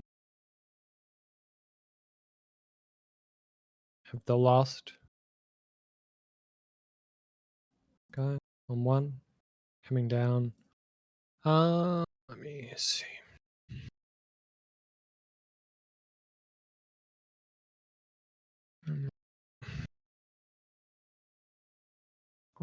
Also going to take that short bow attempt at the bear. 9, unfortunately, not hitting.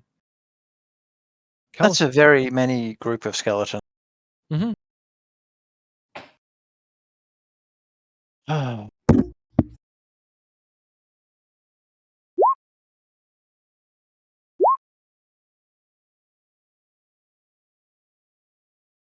Starting things off with a nat 20. Yeah, just doing the bite claw thing. So 8 damage on the bite. If that hits. 13 just hits. Armor class is 13, overcoming it for a total of 17 points of damage. You very much are able to eviscerate this first skeleton in that. Hang on. What was the... So that first attack was a crit. Was that Yep. the bite or the claw? That's a bite. That's the bite. And the bite does how many damage? 1d8 plus 4. Yeah. 1d8. So 2d8 plus 4 because it's a crit. Yes. So We can roll a second 1d8 or we can double the d8. Either way, the skeleton's dead. I'm happy for you to roll in whichever way you prefer. well, where I'm getting at is I don't know how many hit points skeletons have, but if that first crit outright kills the skeleton, Mhm. the bite, the second attack can go to a different skeleton. Okay. No, it does not outright kill it. Oh,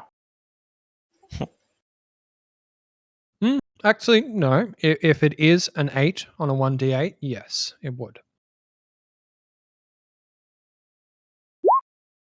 So it does not Yep. kill it, and the claw attack does. And can I move up to kind of one square right?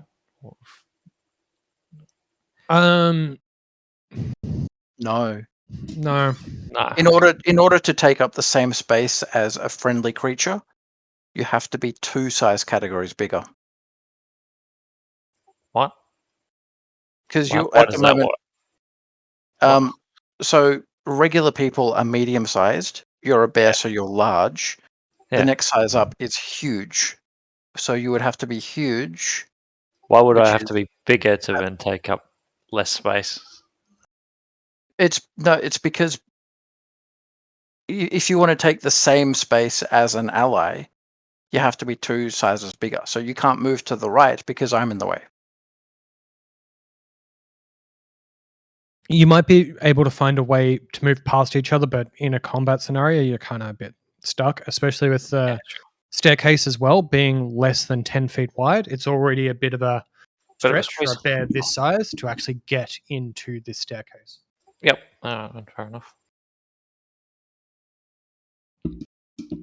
Well, attempt was made. Yep. That's end of my turn. Shock? Do we see if there's still any damage on this guy? Yeah, he still looks beat up. He definitely does not look as healthy as he did earlier in the day. But he just absorbed the spear throw from Callison. So that purple glow that he kind of took on before taking the spear seems to have dissipated again. Okay. I'm gonna shoot it then. Yep.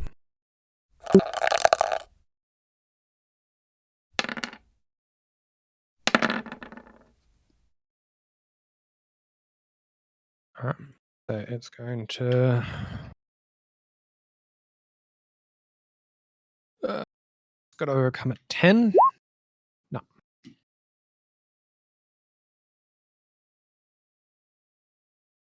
Hey, nice. As the arrow is able to find purchase, and it does drop dead, like its earlier compatriot. And I'm done. Okay. Stop, Garum.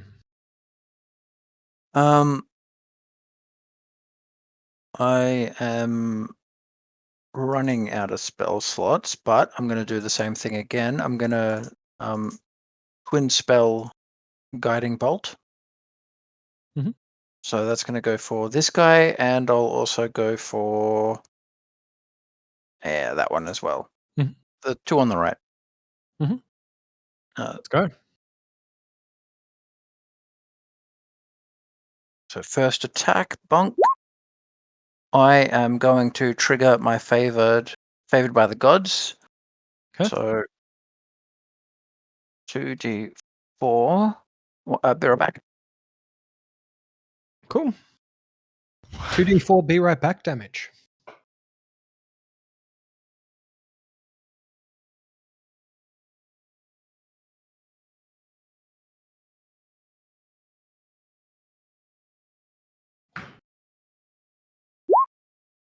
And back. What's 9 plus 7? That's 16 to hit. So that's going to do 16 hits on the first perfect. So 20 radiant damage. Yep. And the second one, bonk. Fuck me. The 10, however, does not hit. That's still a good turn. And now I can just do a regular move, way the fuck back here, and get out of dodge. 10, 20, 25. Yep, correct. So moving through the bear, I would say would have been difficult terrain, but that's still 30 feet. No, that's Yeah. if you want to rule it that way, sure. Terrific. I think he does. Yep. Like, there's walls to the staircase. The bear is fucking wide. It can try and let you by, but Yeah, no, it's not that's fine. an That's open fine. field. Yep, that's the end of my turn. Terrific. Dead skeleton. Let's combat. So 5, 10, 15. It's going to try and touch Shrock with a bite. Oh no. 24. Yes. Okay. So you take 5 points of piercing damage, and can you make a DC 10 Constitution saving throw?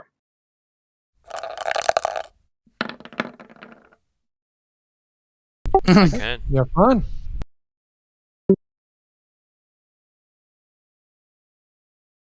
Three.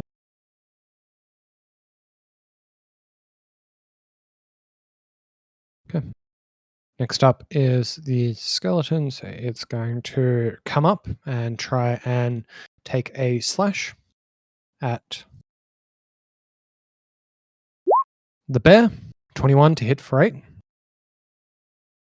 I assume 21 hits. I So, would too. I can tell you that your AC is 11 as a bear.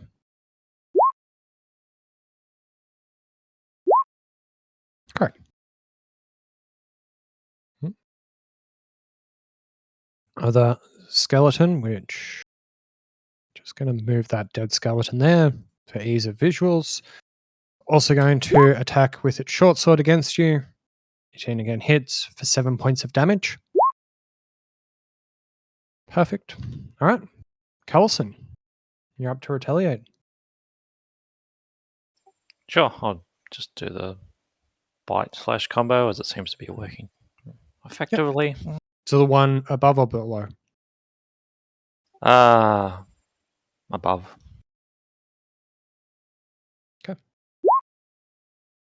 22 hits. 23 hits. Oops, that's not wrong roll. 8 points of biting Oh. damage. Yeah, +4, isn't it?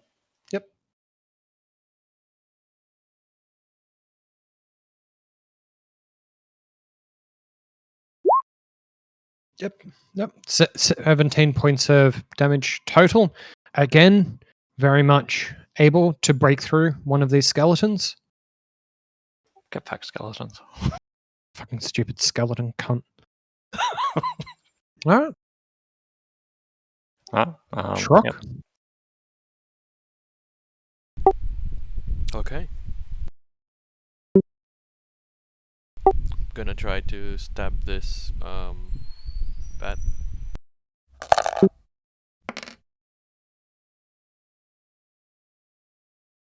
24 does hit, and you do get a very meaty hit onto the skin battered. Looks pretty beat up from that. Yep, that's it. Can I get a DC 13 Wisdom save from the bat, please? Of course.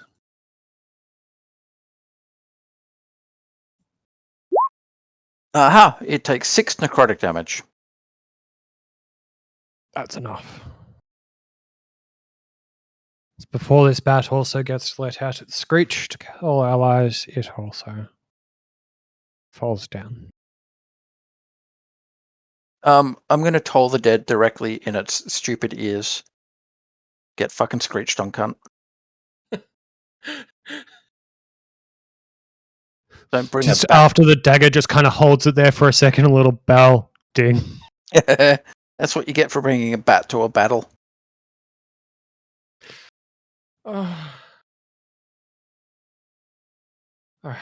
Last skeleton is going to take an attack at the bear. Oh. The 5, however, unable to find purchase on the bear, who is retaliating with some sort of wombo und combo. Well, 3 from 3 so far.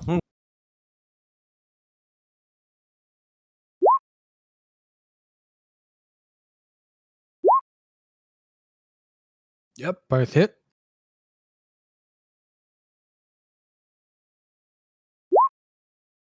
Huh.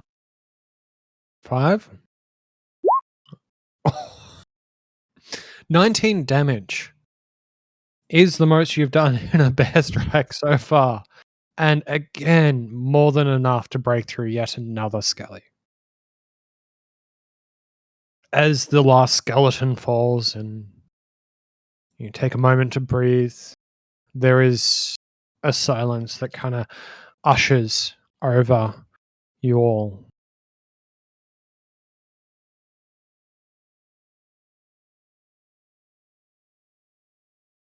I could use some healing if you have any.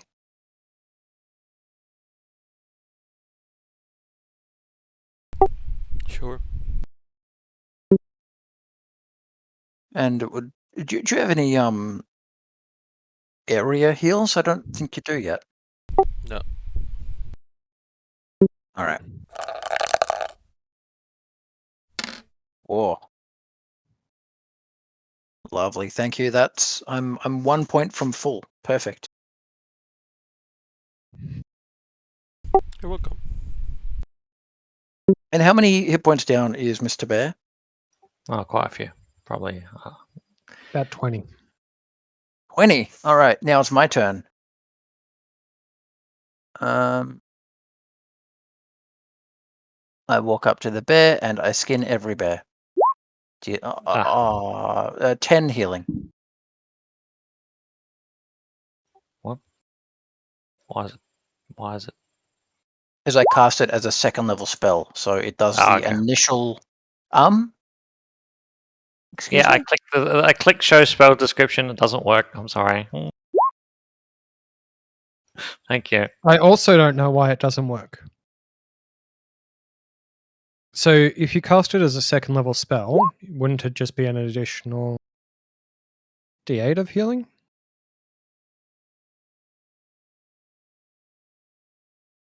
What am I Yeah, I missing? feel like you're gonna have to roll another d8. Why? It's done Not that. just double. It's done the 5 healing on the lower, and then the higher level cast was also 5 healing. It just But you're doesn't make sense assuming- because they both rolled 5. No, Oh my hover your mouse god, over it. why is it 2 entries? Yeah, I know, it's really frustrating. Oh, I see what you mean. It's 5 plus 5. Yeah, that's what's been doing my head in every time I cast Guiding Bolt as a higher level, because look what it does. Guiding Bolt as a... Let's go fucking Nice. nuts. Let's go a 9th level spell. So that It's is... 42, but it looks like 32. Yeah, right? Oh my god. It's really silly that it works that way. Oh. Yep, you're right. Part of using Roll20 is I don't want to do math. And it still makes me do math. Yep. Unacceptable. Definitely so. I'm I uninstalling this completely- $20 flash game. You're not the one who's paid anything for us playing on Roll20, I hope. I have given Roll20 a bunch of money, but not for this.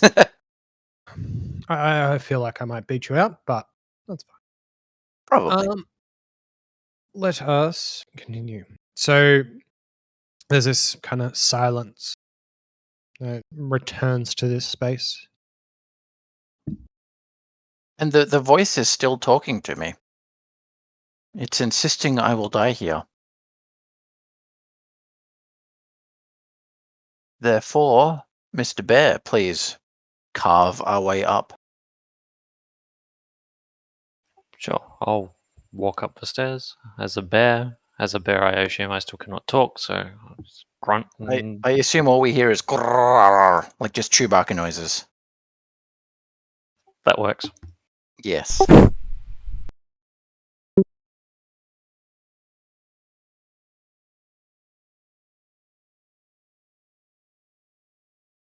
Yeah, it will take me a Yeah, moment. yeah, sure. Just bear with me. So what Scott has to deal with is, I believe it's in the top right-hand corner.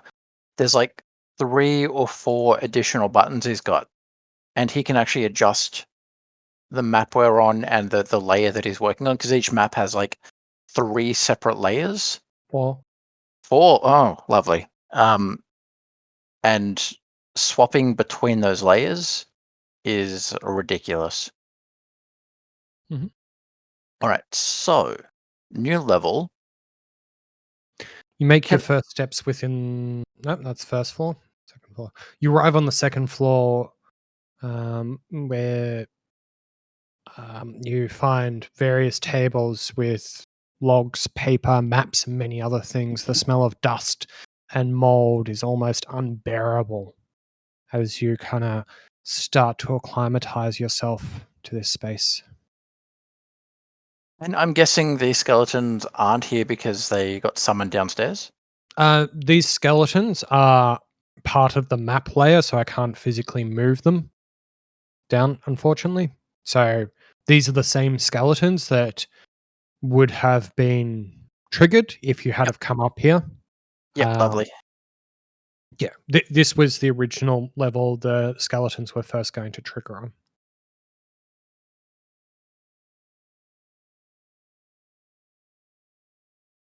Right. Well, I'm sure all of this stuff is going to be interesting, but I think we'll inspect it once we've kind of resolved whatever's on the next floor up, because like I want to go study the maps, and like there's a what is that thing even called? This little triangle tool. It's part of a cartographer's toolkit, and I'm trying to. It's like for direction finding at sea or something, right? No, it's for measuring distances on maps. You're Just like a thinking of the like swing thing to measure how far you are from landmass. I'm trying to remember. sounds right.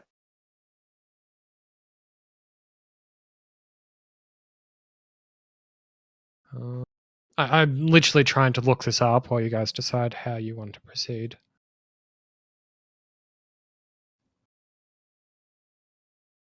Um, I think we just keep going up. I unless you Yeah. want to unless you want to look and see if you can find any scrolls or something that you Well, look, take I with might be us. able to But find scrolls, but I don't have any ways of quickly finding out what is a useful scroll or just some dumb cunt shopping list. sure. Spend all the time translating from dwarvish into common, and it's Oh, are they 3 all different kinds of in dwarf? potatoes. I don't know. Are they in dwarvish? I don't know. But my point is, like, I don't want to spend the time to study it when old mate who is whispering me is Sure. still trying to talk to me, and he's like, "We'll die here." So I think Sure, I'm happy to keep going. Mhm. Going up. perfect. Neat.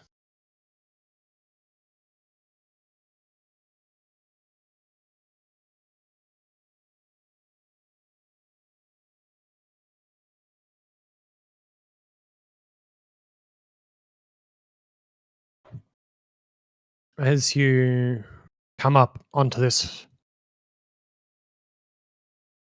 third floor, you reach up to the third and final floor of the lighthouse, only to be met with a pungent smell. You see the blood-stained sheets, age-old plates, moldy bits of decomposed food, a room lost to ages long ago. Then, Can I immediately cast a spell? yep, go for it. So can you see my circle? Yeah. Centered Centered. Uh, centered Centered. from here is a 20-foot radius spell. I cast Silence. Okay.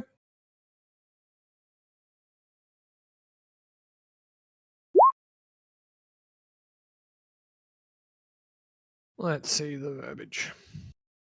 For the duration, no sound can be created within or pass through a 20-foot creature object entirely inside the sphere is immune to thunder damage, and creatures are deaf and well entirely within. Casting a spell that includes a verbal antic component is possible. Cool.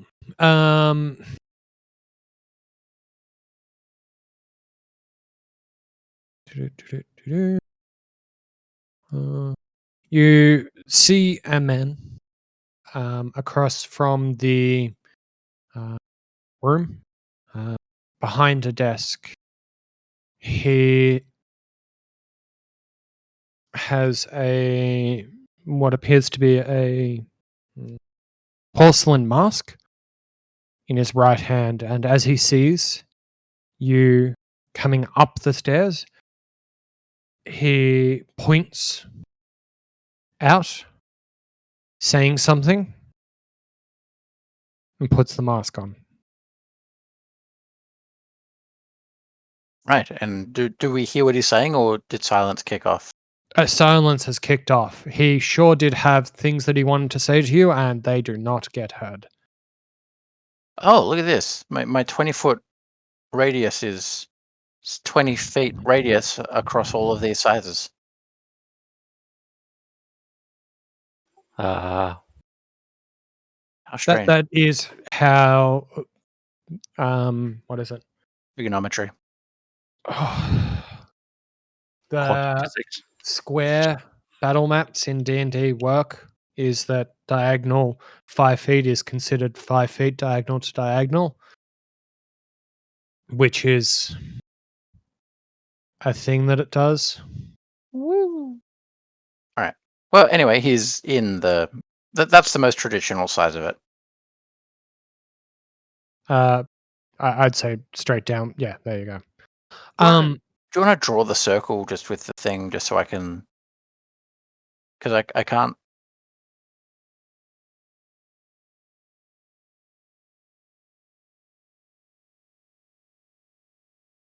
Perfect.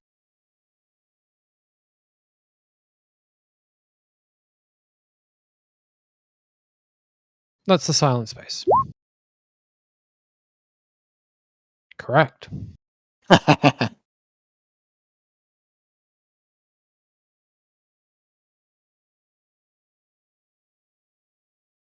Do-do-do-do-do-do.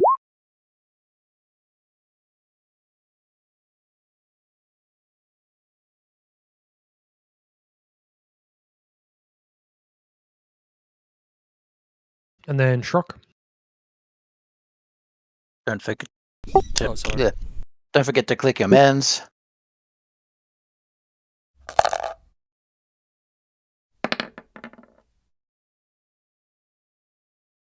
All right. All right. It's all ordered up. Garum. All right. Well, guiding bolt, don't fail me now. Actually, guiding bolt might fail me if I miss. Mhm. Magic Just missile. miss. 11, 11 force damage, Yep, no problem. and I am gonna move to, I don't know, here. Mhm. And that is me done.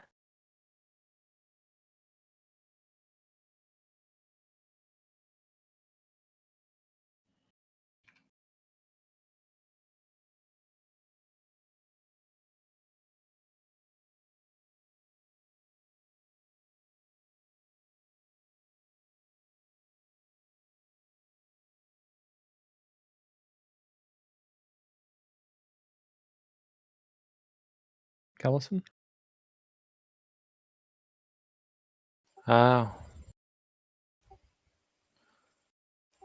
Can I reach him? 10, 20, 30, barely?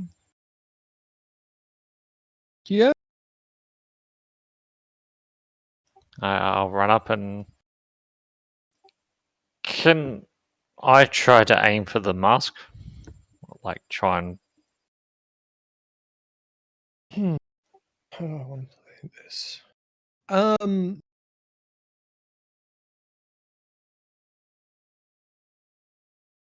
gonna say yes.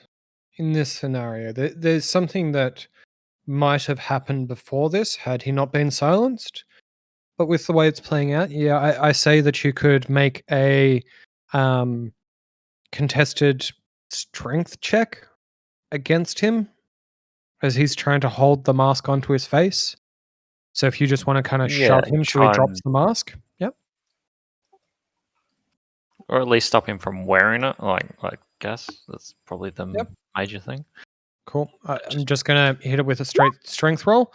Sure. So if you can overcome a 3 with your +4 to strength,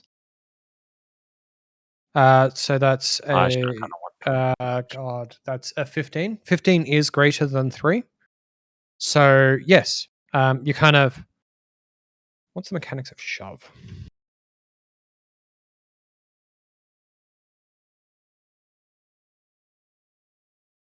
Trying to quickly look if shove actually knocks someone prone or just pushes them back. You push them back and knock them prone. So I'd say you kind of. Would you want to push him away or just knock him prone? just like kind of knock him prone, kind of. Cool. I'm just going to say you've just raced up there. You've knocked him prone, Sure. and he's just kind of dropped the mask to his side, and Yep. then back pain is the icon.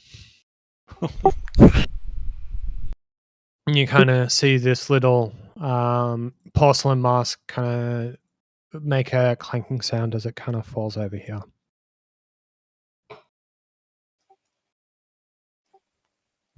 Yeah, cool. My turn.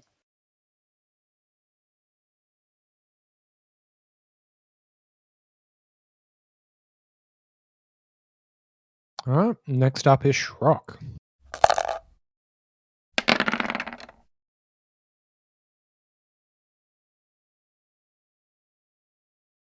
19 hit. 16 disadvantage because it's prone. 16 does hit. As my door starts ringing, can you guys just bear with me one moment? Yes. Doesn't being prone mean all attacks on you Not are... ranged attacks. Ranged Uh, attacks get disadvantage, melee gets advantage. Huh.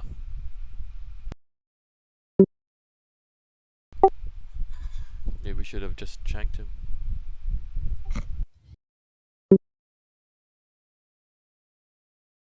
I think I had to knock him prone. Like, what was that the option? It was either push him back and knock him prone or just knock him prone. There's not good built-in mechanics for removing items. Well, it wasn't like I'm like contesting his arm, right? It's like if he's holding it to his or trying to put it on, then it's Yeah. I think the Yeah. closest thing I can think of is like a grapple check, which is pretty yeah, much what Scott did. yeah. Yeah. Door for the second time. One sec. Ooh.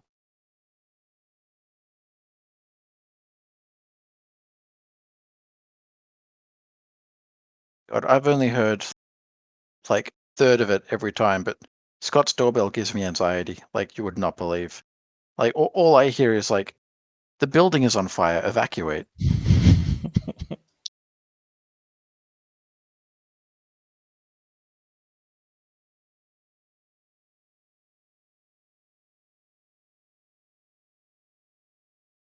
So that's something cool arrived that I didn't even know had been shipped.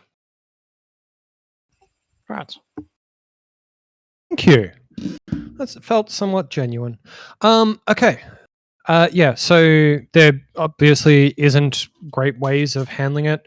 I think that there is specific things like disarm under a very specific subclass that's technically the closest. Grapple, knock prone, or like shove actions, like they all kind of fall into that same sort of space, which is kind of what we want to be doing here. So either way, it's just one person's strength against another to achieve it, regardless of which one we chose. So there's very few mechanical differences, but I would say this makes the most sense in my mind. And Shrock, you did hit with your 16 for 8 damage. Yep. You see, so that is 14. Okay. Then next up in the order is this guy. He is going to. He's just going to stand back up, pull out a dagger, and just make 2 slashes at this bear. 2 slashes. Eesh. Holy shit. So that's Ouch. 17 points of damage. 17 points. 7 points? 7 points. Okay. Sorry if I misspoke there. 17 doesn't make sense for No. clearly 7 damage. As we then roll down to Garum.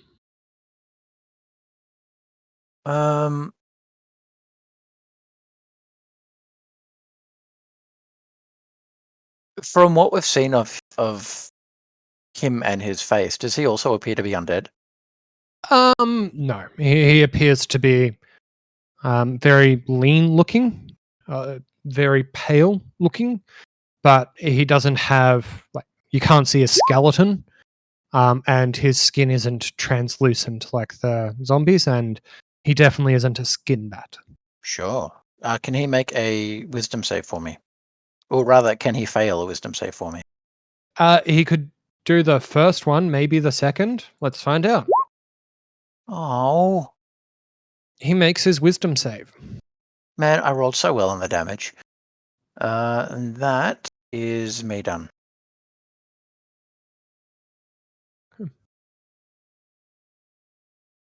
Callison, you're up.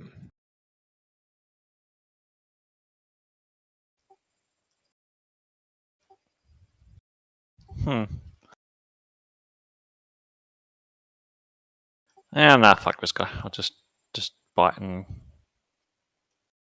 claw him.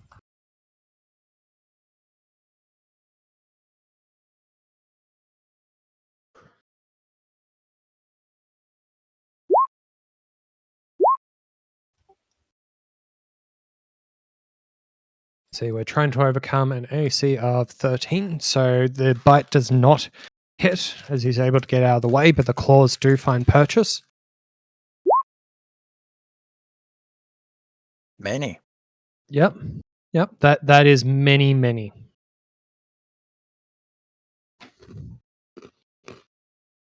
He looks bloodied, he looks beaten, he looks like he's got very, very little life left in him. As you kind of see, like, the holes in his cloak start to, like, fall away to the blood weighing down his robe. I hope that blood wasn't valuable. Shrock?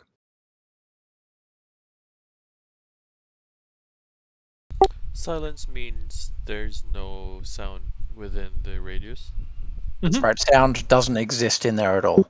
so I can't use my shout. You can. It just won't work in the circle. Okay. I am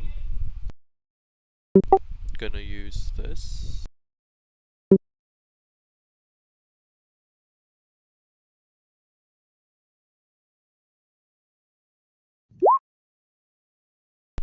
So both of you get 5 temp HP.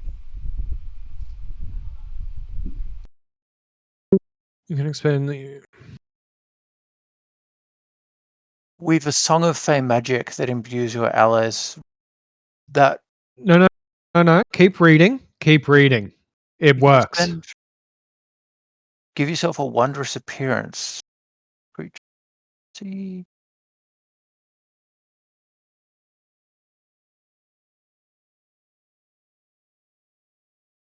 Can you describe the appearance you take on in this moment? Oh. When Shrek drinks his potion in the movie, so it's finally a human. Just in appearance. Which As I Shrek quickly did look that up happen? what we're talking about, as I'm seeing nothing but me. Oh God. Was that in like Shrek 2 or something? Yeah. Oh, I haven't seen Shrek 2. Spoilers. Why would anyone see anything other than Shrek 1, the most perfect movie? Yep, exactly that guy. I like to watch Shrek with the subtitles on so I can both read the most perfect movie while I watch the most perfect movie.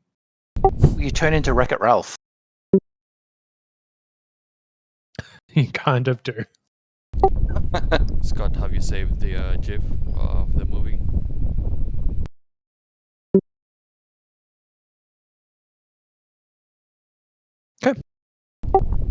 So, that's 5 temp hit points. Yep.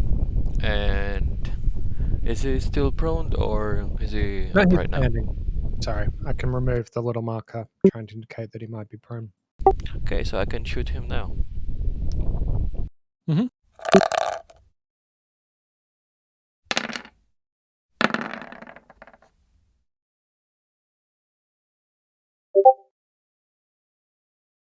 As there is absolute silence as he hits the floor. The arrow just visually goes through the air, absolutely silent, hitting him silently through the neck. It looks like he gasps for air, but there is no sound as he falls to the ground silently. Easy. All right.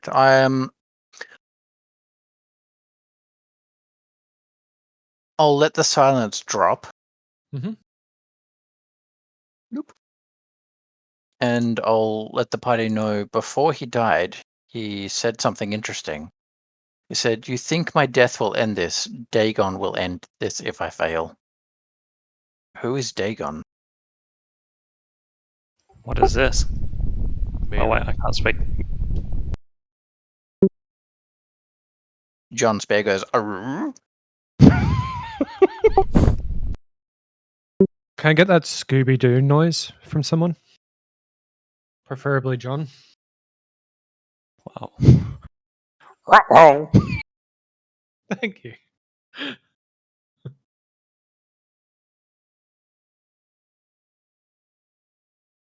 Can I make...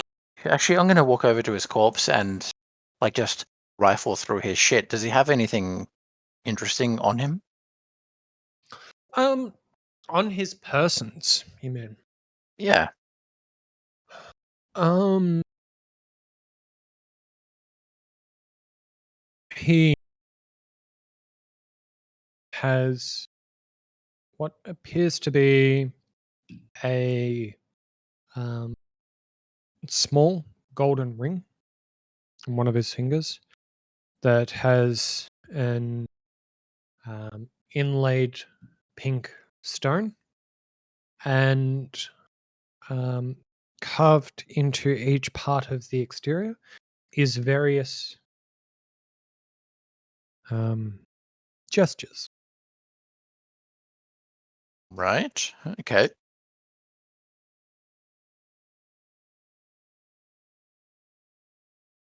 So it's a gold ring with a pink stone, and around the ring there are carvings of gestures. Mm-hmm.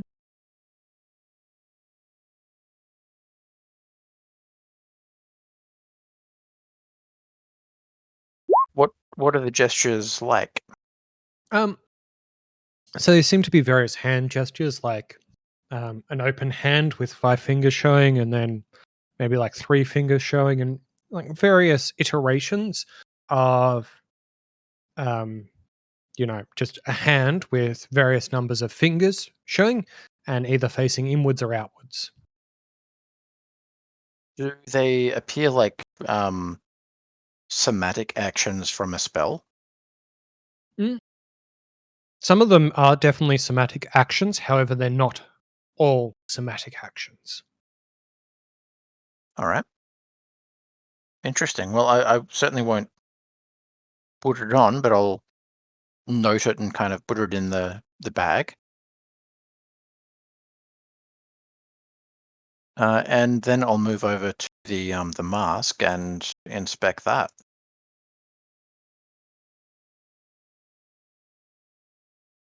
The mask definitely looks a lot more, let's say, devious and interesting. So as you inspect this mask, it has something similar to, a porcelain performance mask. It has very feminine features to it. It has a few runic carvings to it, and it appears to have a slit in the center of the forehead for what ceremoniously would look like a third eye.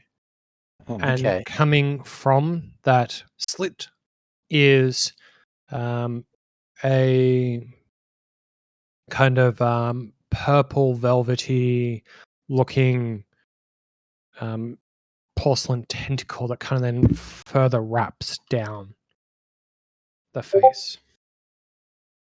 Oh, you do have a picture. Perfect. Right. And so he would have been holding on to that tentacle thing to hold it on his face like a masquerade. Hmm.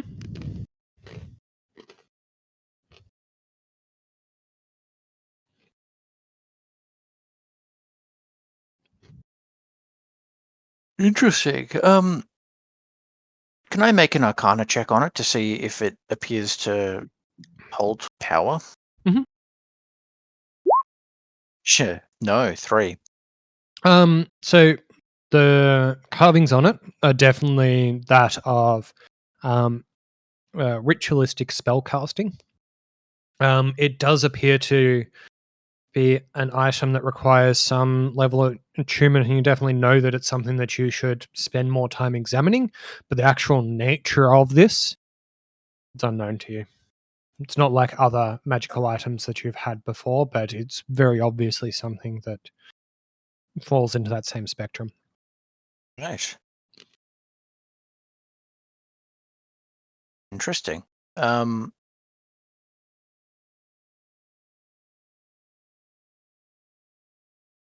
hmm.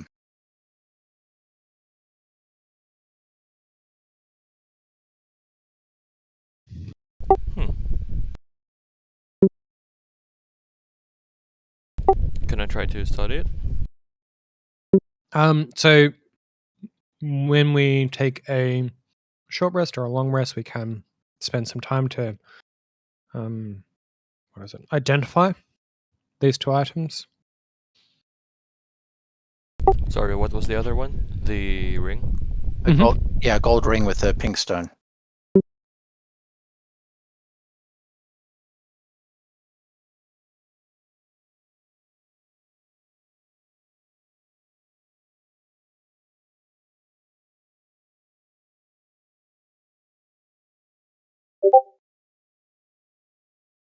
There you go. Oh,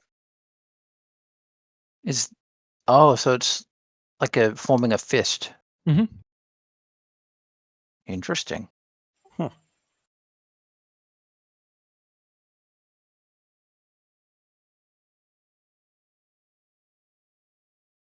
I'm very sad it doesn't have the middle finger raised. Yeah, it really looks like it should.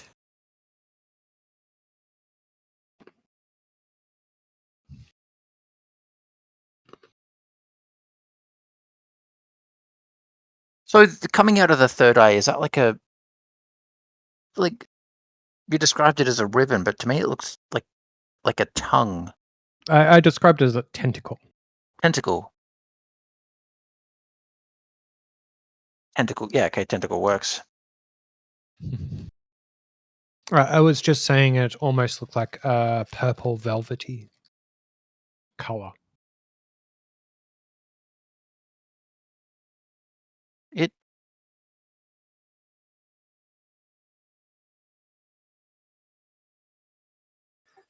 I've seen enough hentai to know where this is going. going directly inside you.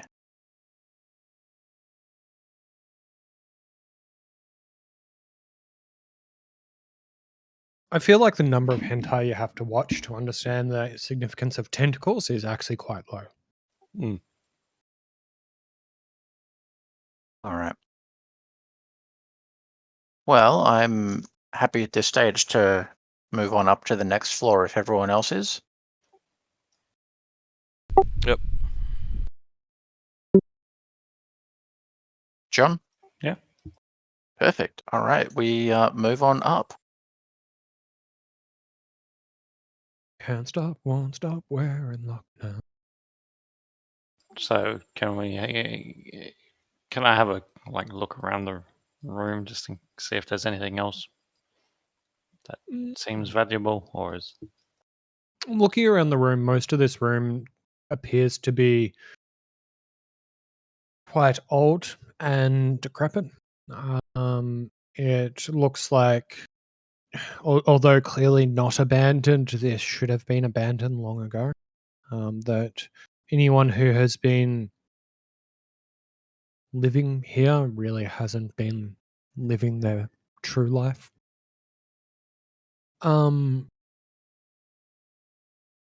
You are able to find a number of old chests around the southern side of the room. As you kind of look through them, they are old, decrepit, whatever clothes were previously stored in here have kind of turned to various forms of muck. You find maybe a dozen gold pieces amongst all of this cloth. do we find anything regarding what the tower's about, or anything like that, or Dagon himself, or references to what happens at the tower? Is there any I don't know, any There's experimental carvings. stuff or anything like that, or writings, Mm. or There looks like what might have once been writings, or what might look to be writing, that is kind of carved into almost any clean surface around. So there's random scratchings all over the table, on the walls, just kind of sporadically laden everywhere. Does anyone speak Elven? oh fuck. No. Ah, Sag. Don't know about Trock though. He's AFK. Find out when he gets back.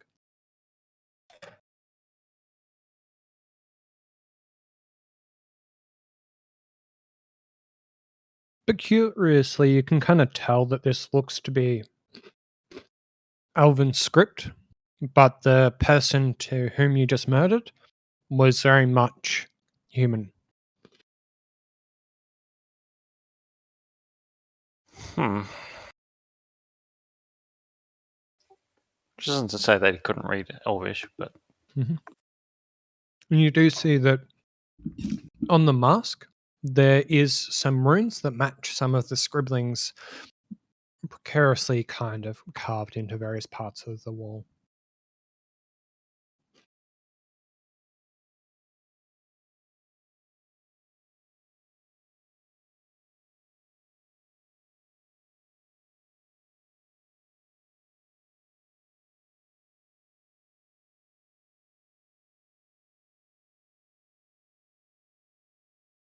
John, are you wanting to study around, or do you want to move up to the next floor? Yeah, no, I'm trying to find kind of what's happening and going on at this tower. But doesn't seem like we've found the answers just yet. So happy to make my way to the stairway Coming up, and head up. you see the large structure that was kind of on the peak of this tower is the light for this tower. Looking around, there is a large brazier that is filled with damp wood and various oils that is statically unlit. Where is that? In the center, like in that big center chamber section. Oh, so we can see in that from where we are. Yeah, so it is glass on every side except for the southern walkway in. You can kind of see in that there's this brazier that is unlit. If you were to walk around, you can kind of see that this is just the rooftop for this tower. The brazier itself, the wood has long kind of been damp and a bit rot. And there's, various sticky substances of long abandoned oils mixed in with, some of the moisture that might have been kicked up here. Further to this, you can kind of see that the moon has become increasingly harder to make out through the thick overcast above. And the mist seemed to be grasping at the lower reaches of the tower. Right. Okay. Well, do you mind if I move around? Yeah, go for it. Perfect. So I just want to move down here into the thing. So does anything change about what's in the center based on where we are as we move around it? How so? Like standing at the front door, nothing different appears in the No. center. No, there's nothing really additional here to speak of. It's a All right. unlit lighthouse. Well, okay. Well, given that we've gone to the top and there's nothing here, I think we're now safe to go back inside to kind of dig around a bit and study what's going on here. Mm-hmm. Yep. Which conveniently is for some reason the fucking door again. Wow. Which level do you want to go down to? The one below us. Okay, be right back. What was the boss room?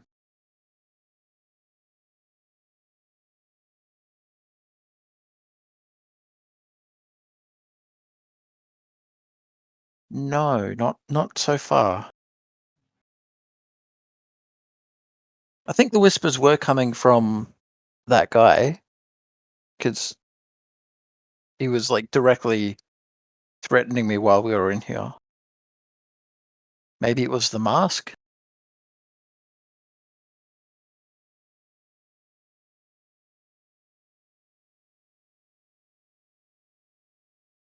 Sorry about that. Getting kind of frustrated with the amount of deliveries. Oh, good. I had a delivery while I was in a meeting at work, and it was a very important meeting. And I looked up at the security camera and saw the dude standing at the door with the package. And then he was still standing there, and I thought, that's odd, just put the package down and fuck off. But he did step B without doing step A. He fucked off with my package, so I just had to fucking run and grab him. Okay. And One then of those packages that needs signing for? No, he just handed it to me. Okay. Annoying. Yeah. He asked what my name was. Maybe he signed for me. I don't know. Next time that happens, I should give a fake name. Mhm. What's your name? John. Then I can dispute it and get a replacement. Who signed for the package? My name's not John. Exactly. It's funny when I sign for things because like everyone wants a digital signature, so they just like show their phone screen with a signature and just rub my finger vaguely on the pad and then pass it back to them. Yeah. Okay. Right. So now we're in this room. Mhm. Am I seeing this right? Is that cutlery and Uh, crockery and shit? yeah. Was he eating the fish people?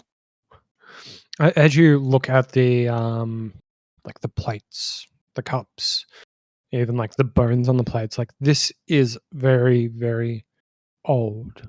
There's a thick layer of like that dust, and not like just the dry dust, but like that really sticky stuff. Right. So was he not here long? Is there like a section of cleaner, undusted area where he was working on stuff? It's not really clear what he was working on here, why he was here, but you can Oh. see that the carvings that he's made into the surfaces of like the table and the walls vary from fresh to quite old and dusty. Oh, I didn't realize he'd been carving on stuff. Okay. Do the carvings on the walls and the tables resemble the carvings on the mask? Yes, yes, they both appear to be in that elvish scripture. Okay, so the place was built by dwarves, taken over by a human who is freaked out about Elvish.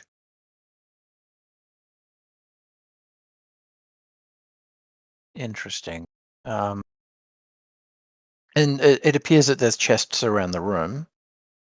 hmm Are any of them less dusted, or are they all just equally? They were like when they were searched earlier, they were all like that crappy state where the clothes were being stored within there had long fallen apart and turned to like that kind of like gross material thing when you abandon clothes. And between the chests in the room, there was probably at most a dozen gold pieces. Ah, right. Okay, I didn't realize that was a comprehensive search. Of the three, yeah. Because Ah, there's right. three Okay. chests in the room, and Uh, between the three chests, they there's all seem four. to have. One in the top right. Yep. Yeah, I see it. I'm fairly sure it's between the chests. It's just my markers indicate the southern section only. Oh, all right. Weird. Alrighty. It's all fine. Everything's fine. All right. Well, in that case, shall we give the room below the one over? I shall switch out of the bear form back to Back to Callison normal. form. Callison form. That's the one.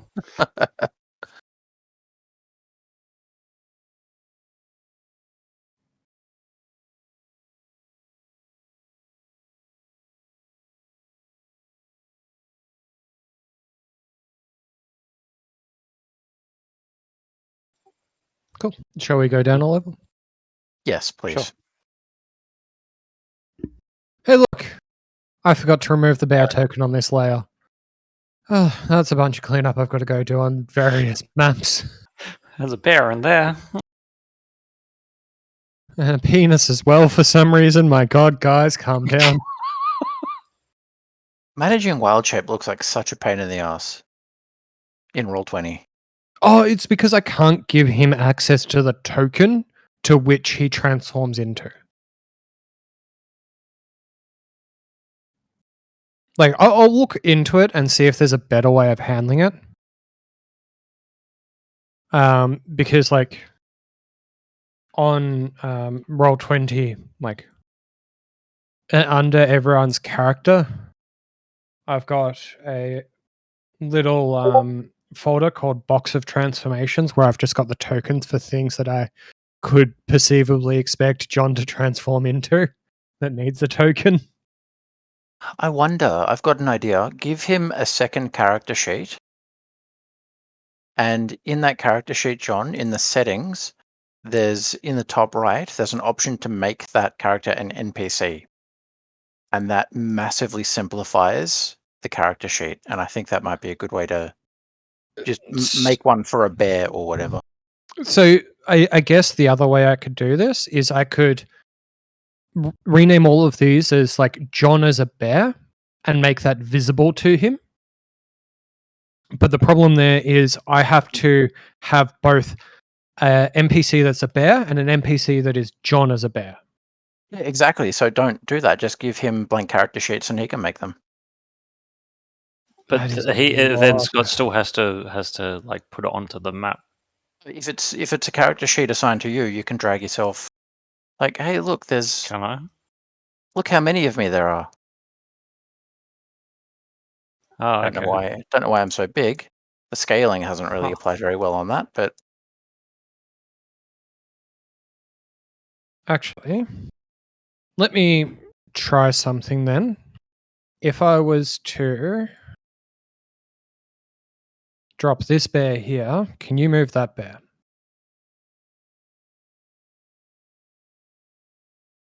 No. Terrific.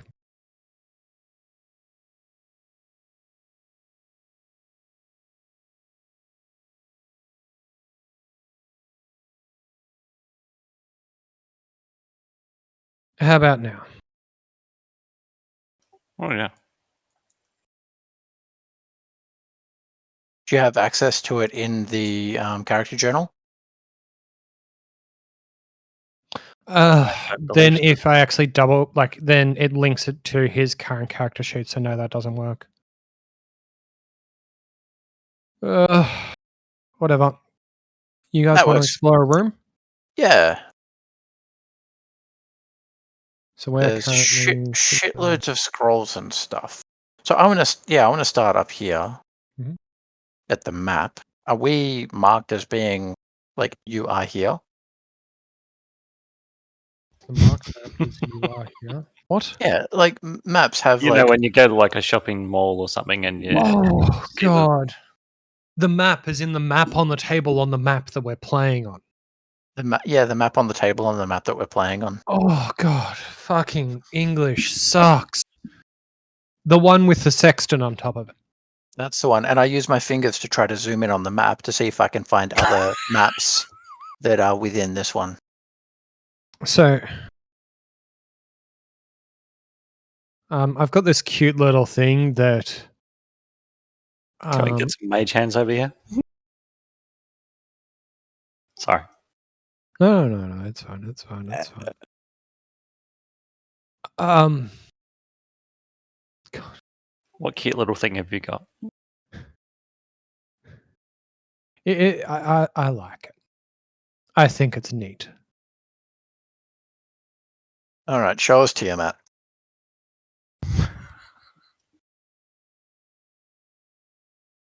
Oh, The mimic map.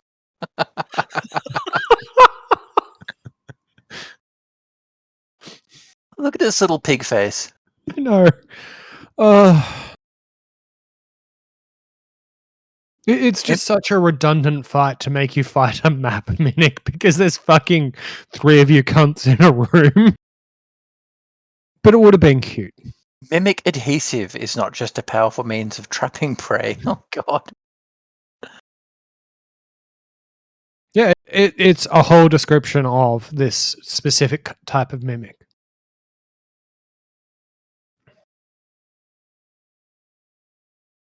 although it is a face hugger.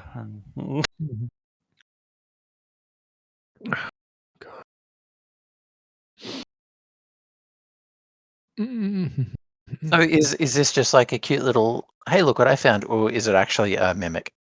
No, it's a cute little, hey, look what I found. It is cute. Yeah. And like it's well built as a fucking mimic. You know what would make that even cuter as like a really fucking funny thing? Hmm?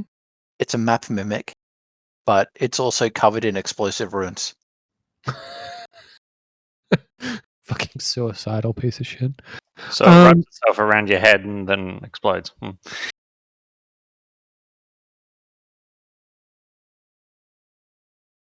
Explosive runes isn't a thing anymore. It's folded into another spell, and I can't remember what it's called.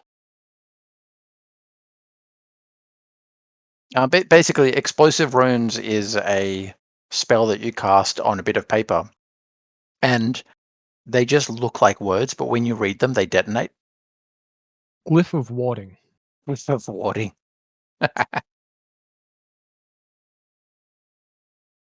Man, it's cool to see all the things that are until dispelled. Yeah. The problem is just the sheer cost of doing them. Because that's like 200 gold per casting. In addition to it being a third level spell slot. Duration until dispelled or triggered. Mm. Oh god, casting time 1 hour. Mm. It's something a wizard does in a study to burn out his huge wealths. When they're done with buying castles.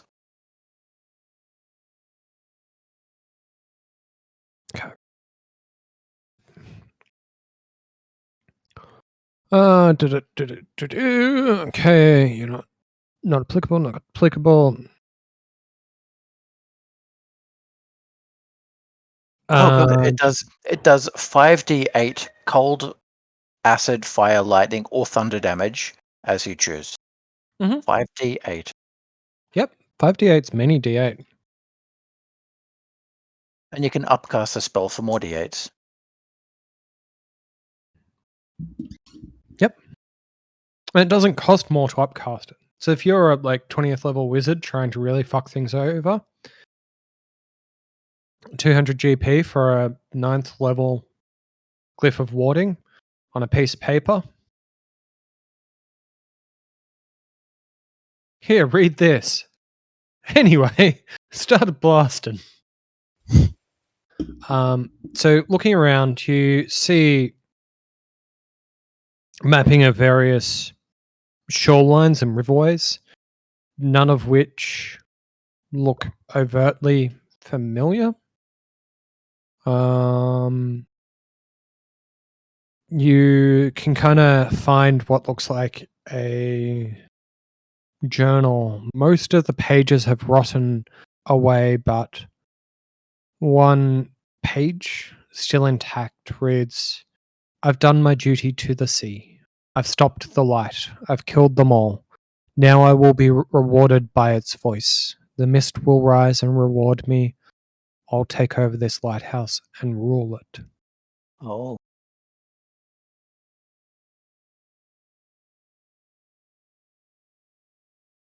Can you say that again? I've done my duty to the sea. I've stopped the light. I've killed them all. Now I'll be rewarded by its voice. The mist will rise and reward me. I'll take over this lighthouse and rule it.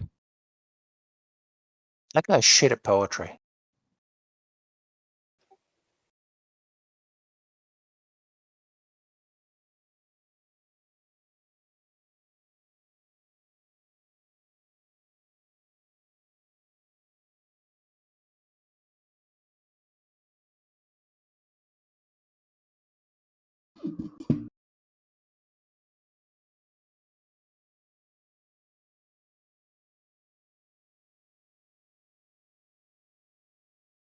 All right. Well, after we explore the bottom level, do you want to turn the lighthouse on?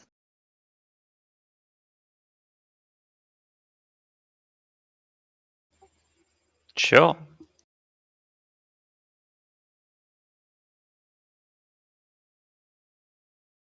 Yeah, we just have to set a fire.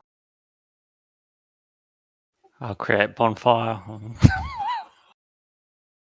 That'll do it. My God, the corpses. Yep. This corpse-laden floor. Let us see. We assume that these skeletons are the ones that he killed beforehand. Yep. Fair assumption. Are they approximately dwarf-sized skeletons? No, they look to be, normal people sized. Wow, dwarves are normal people. No. Bigot. Oh God. Uh-huh. Gnomes aren't people.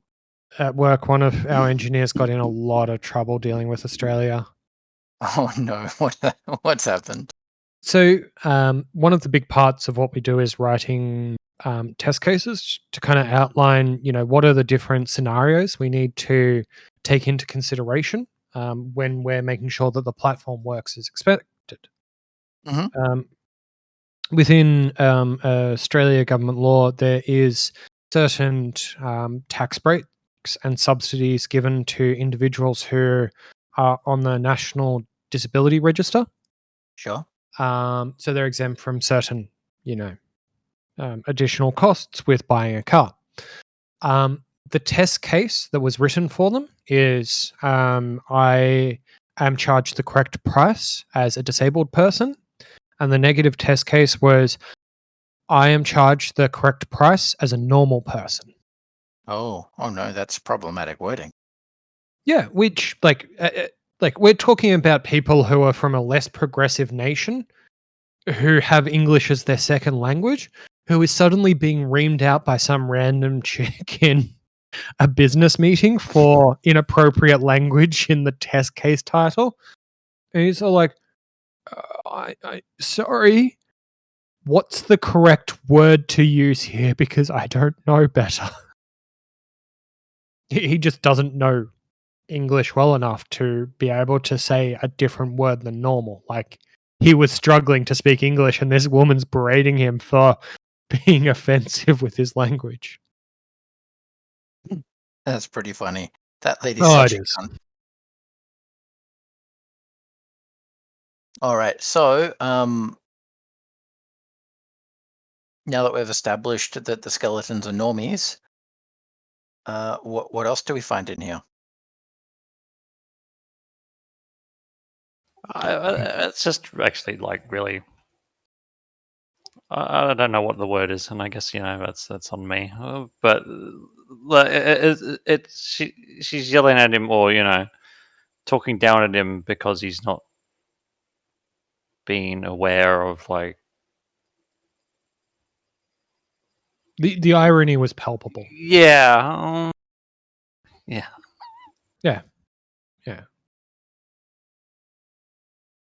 She's yelling at him for not being considerate of other Yeah. people. In doing so, not being considerate of people who don't natively speak English. Yeah. It was a really interesting scenario to not speak up during, because my God, is that social interaction. It's the tolerance intolerance thing. Mm. Yeah.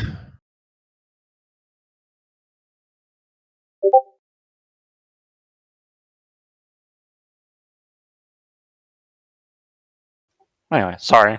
Yeah. No, Playing that's a perfectly D&D game.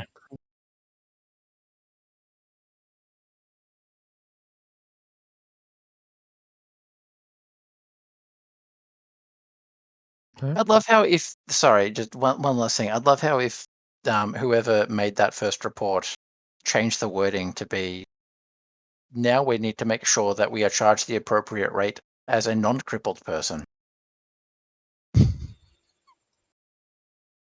Because I guess that's the correct wording to use, isn't it? It is now.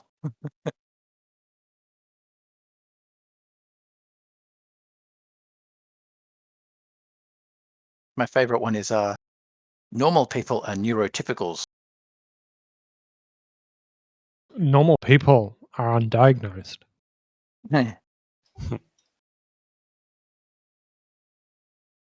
All right. So exploring of this table. This table specifically. So, here.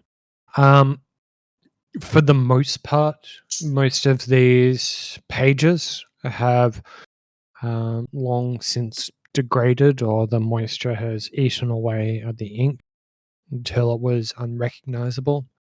The only exception within it is one larger length scroll that has been opened up wide, and you can faintly make out that someone has once written leave in blood, but it has long since dried out. Oh, Hmm. well, that's what we're trying to do. So excellent. I guess we'll move on to the rest of the room. Just casually cover all of it in just one sentence. In the southeast, there is a table which had a skeleton next to it. The skeleton, again, is motionless after taking fatal damage. In the southwest, there is a chest that appears to be empty. Otherwise, the barrels that come around the room are either found to be empty or filled with maggots eating the last of whatever grain was once stored. Delicious. Alrighty. I'm gonna. I'm feeling the pressures of the mist, and I'm gonna close the front door Mhm. because if the mist is gonna rise, I want to try to keep it out. Because it sure won't turn into a bear and push the doors open. That's not that smart. Well, so far.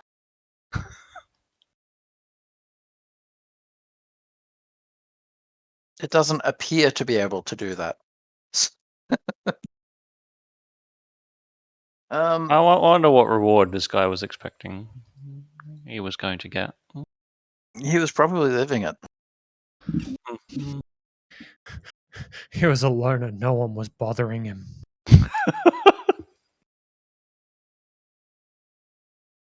Until he rocked up and killed him.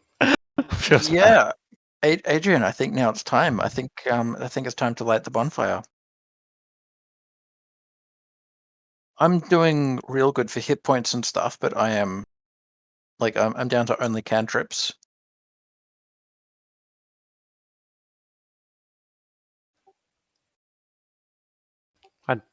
Sure.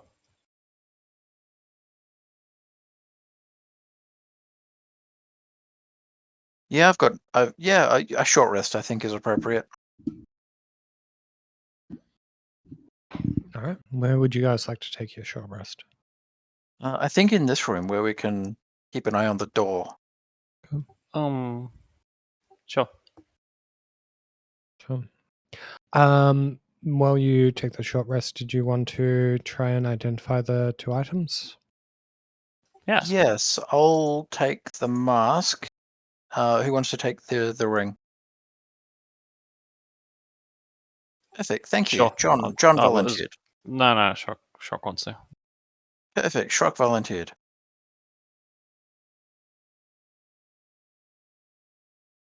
Terrific. All right. So So, you guys are able to kind of sit down, take some time to rest, recuperate. recuperate. Recuperate. Um. So please do your normal short resty things that you want to do. I'll reveal now to you. Would you like to see the mask first, or would you guys like to see the ring first? Um, let's do the Huh. mask first. Yeah, sure. Ooh, ceremonial mask. Smiling silver mask is lined on its backside with stained purple velvet. Typically donned by a cult leader. Nice.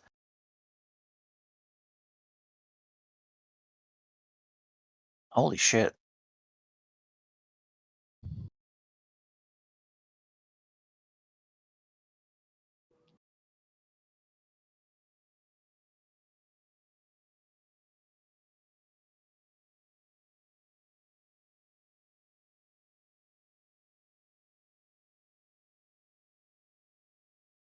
Um,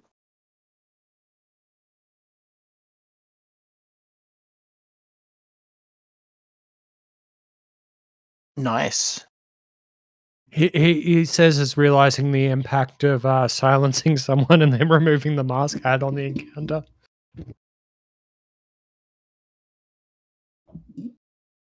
All right. Would you guys like to see the ring? Yes, yes.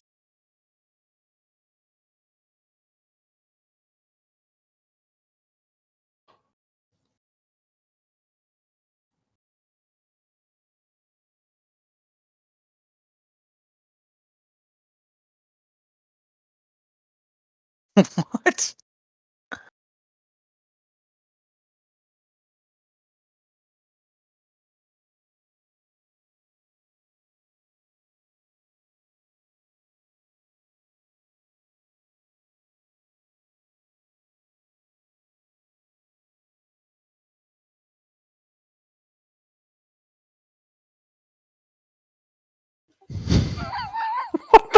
Yeah, fair enough. Okay.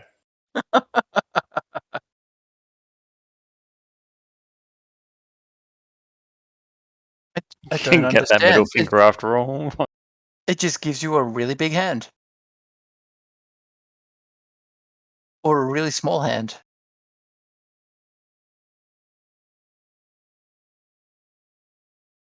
So when you get really bored, you can play with shock. And I don't understand what you it can use does, but I'm sure there's a really funny. Might be really good for signaling people silently far away. yeah, maybe, yeah, true. Jam your hand down someone's throat and then make your hand bigger. Ah, Rip their fucking head off. ah, The only problem with that is obviously minor illusion doesn't physically change your hand.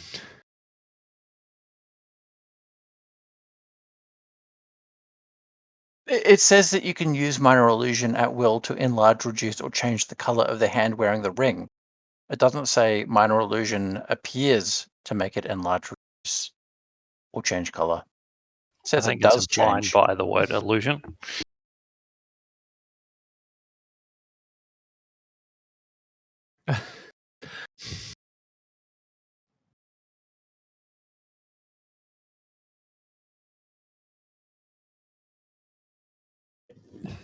It is not a transformation thing, it is an illusionary thing. Well, that's fair. I'm just getting picky on the wording. Yeah.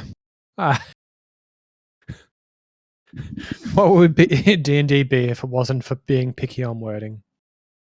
They spent like 2 years getting the language correct for a rogue sneak attack. Is English not their first language? Fuck. No, it's because they really have to get things as small as they can in terms of description, because otherwise books just blow out. But they also have to not be interpretable in a wrong way, and they fail at that part kind of a lot. Once per turn, you can deal an extra 1d6 damage to one creature you hit with an attack if you have advantage on the attack roll.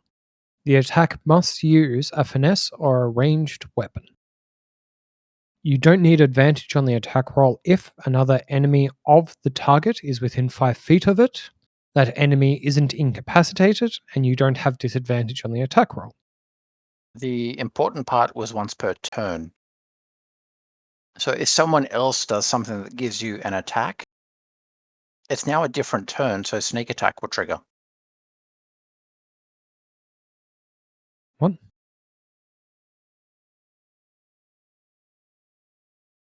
Well, what didn't you hear or understand? It isn't a turn around of combat. No, that's a round.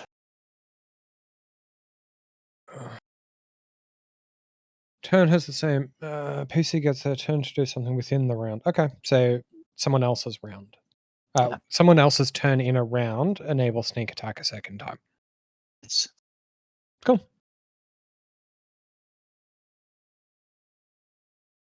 or if as a reaction, Yeah. no longer your turn, so get So bumped. technically, you can get as many as 2 sneak attacks a turn. Round. Or 3 if another person does something to give you an attack. I think bards have a thing. I guess. Fucking semantics. D&D's fucky. Yeah. So I'm gonna take this mask for now. Then I'm gonna try to give it to Leon.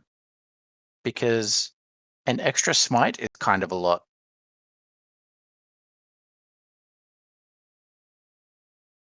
Uh,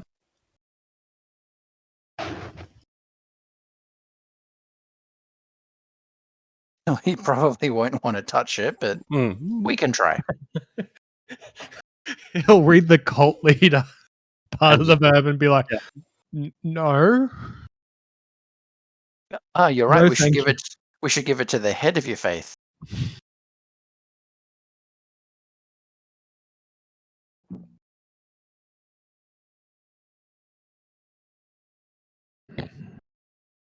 Okay. So we complete out the short rest. Yes. There's a chilliness in the air. Little wisps of mist just kind of skirting through the gaps in the stone door. Oh no! I wanted to avoid that. I can we seal it with piss?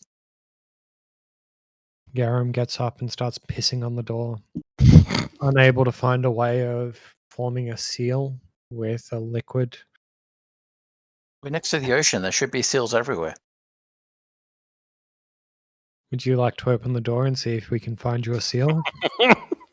I would like to not do that. Terrific. All right, let's go upstairs. The party and proceeds to don't. All right. We're heading up to the lighthouse top. Yeah. yeah, Well, not with the very top, or yeah, the very top.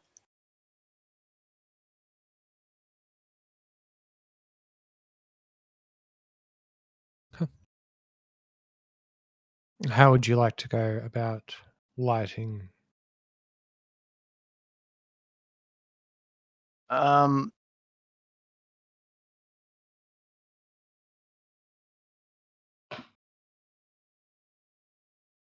I know that the wood is rotten and yuck. Mhm. Um, was there any other? Fuck it. I just we'll ask Allison to do its bonfire thing. So how did the original lighthouse work? Is there like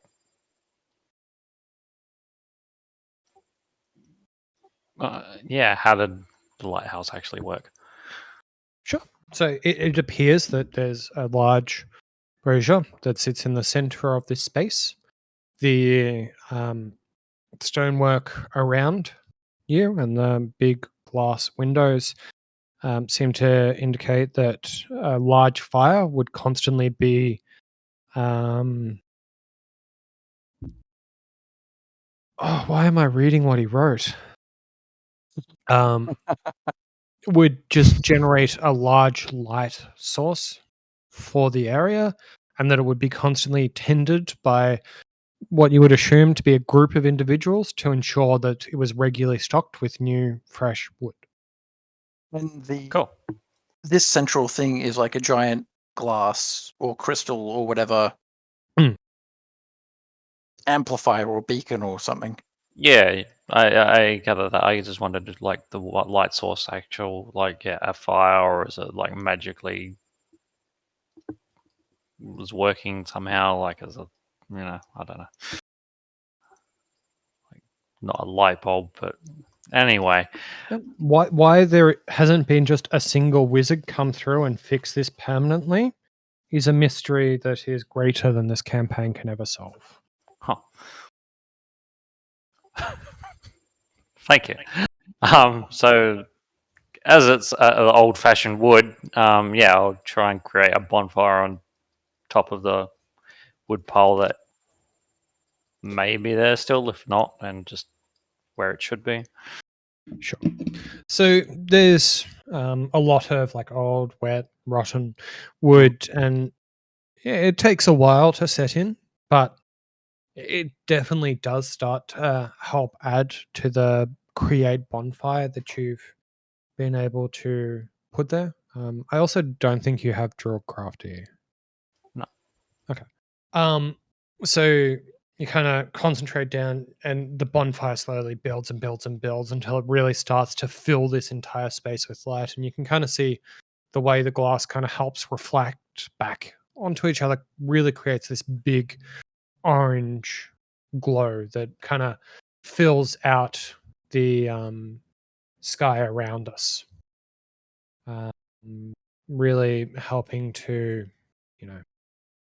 aid in bringing about lots and lots of light for the space.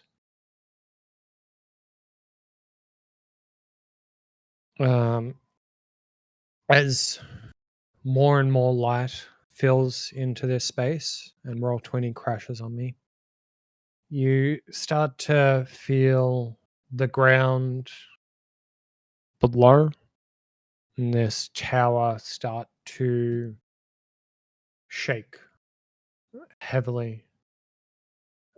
The God, this is crashing real hard. The sounds of the water below become more and more vicious and start to almost gurgle and as the sound of rushing water or water rushing away from the space really starts to take hold. You see that the overcast of the sky starts to come down. The mists start to climb up the sides of the lighthouse, coming up the second floor, I don't know. up the first floor, up the second floor. As you kind of look around down from the tower, you see that mist rising, but emerging from the mist out towards the north, where it seems to be a greater sense of where the ocean may reside, or where that area does. A enormous figure starts to come out. This absolutely giant creature that would be 3 times the size of the lighthouse that you are in Oh, dear. starts to approach the lighthouse from the sea, getting ever closer, drawn by the light as the mists start to cloud your vision again, like they did in the forest. You can still hear the sound of the water rushing and rushing and rushing. I think And Dagon found us. this sense of something enormous, something ancient looking at you. You can hear breathing. Something old, something deep, something guttural has been said to you. You don't understand what has been said. Huh. Almost frozen in fear, the mists and the ocean air just bringing chills to your bone. You're not really sure how long has passed, but you hear almost a cheering noise off in the distance. And instruments. You hear loud discourse. People cheering. As the mists start to clear from your vision, you see what appears to be a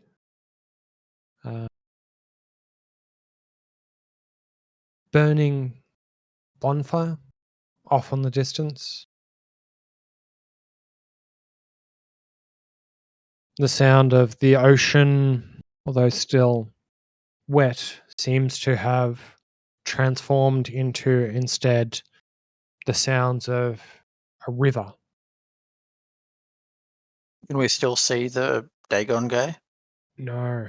As the mists clear, you realize that you are back within a forest, sitting or standing on a riverside. Looking across, you see a small campsite. And I'll see if I can do one of their admin pings to bring everyone's attention. Oh, hello. The approach to this campsite appears quite manageable, although it does feel quite late at night. Let me just try and clear up some more vision just so it's less intrusive physically. And you see 4 familiar faces at this campsite in Lynn, Jackal, Ismark, and Irina, who, upon noticing you, kind of starts waving you down, and excitedly, Irina runs over and says, "We thought we lost you."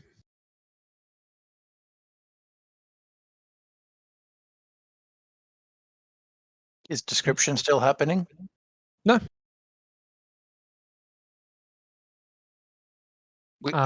Shrok says thanks. The strangest response of all time. Someone also wrote "Cump" and pointed to this location. I wonder who that could have been. Honestly, I don't know. Like, I have no fucking idea which one of you keeps writing "come" and then something. Oh, it's definitely me. Oh, terrific. So, yeah.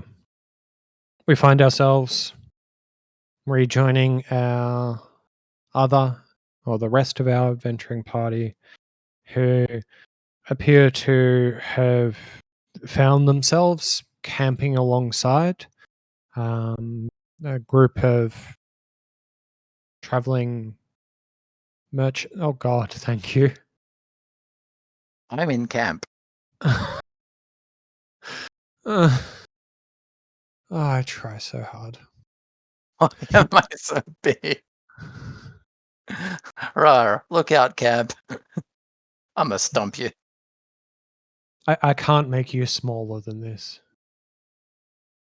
Fuck you.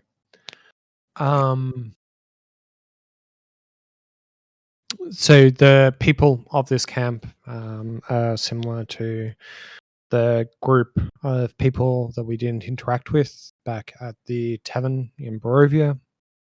And the rest of the party is kind of taking up that strength in numbers approach, it seems. Fucking lazy bastards. Yeah, I think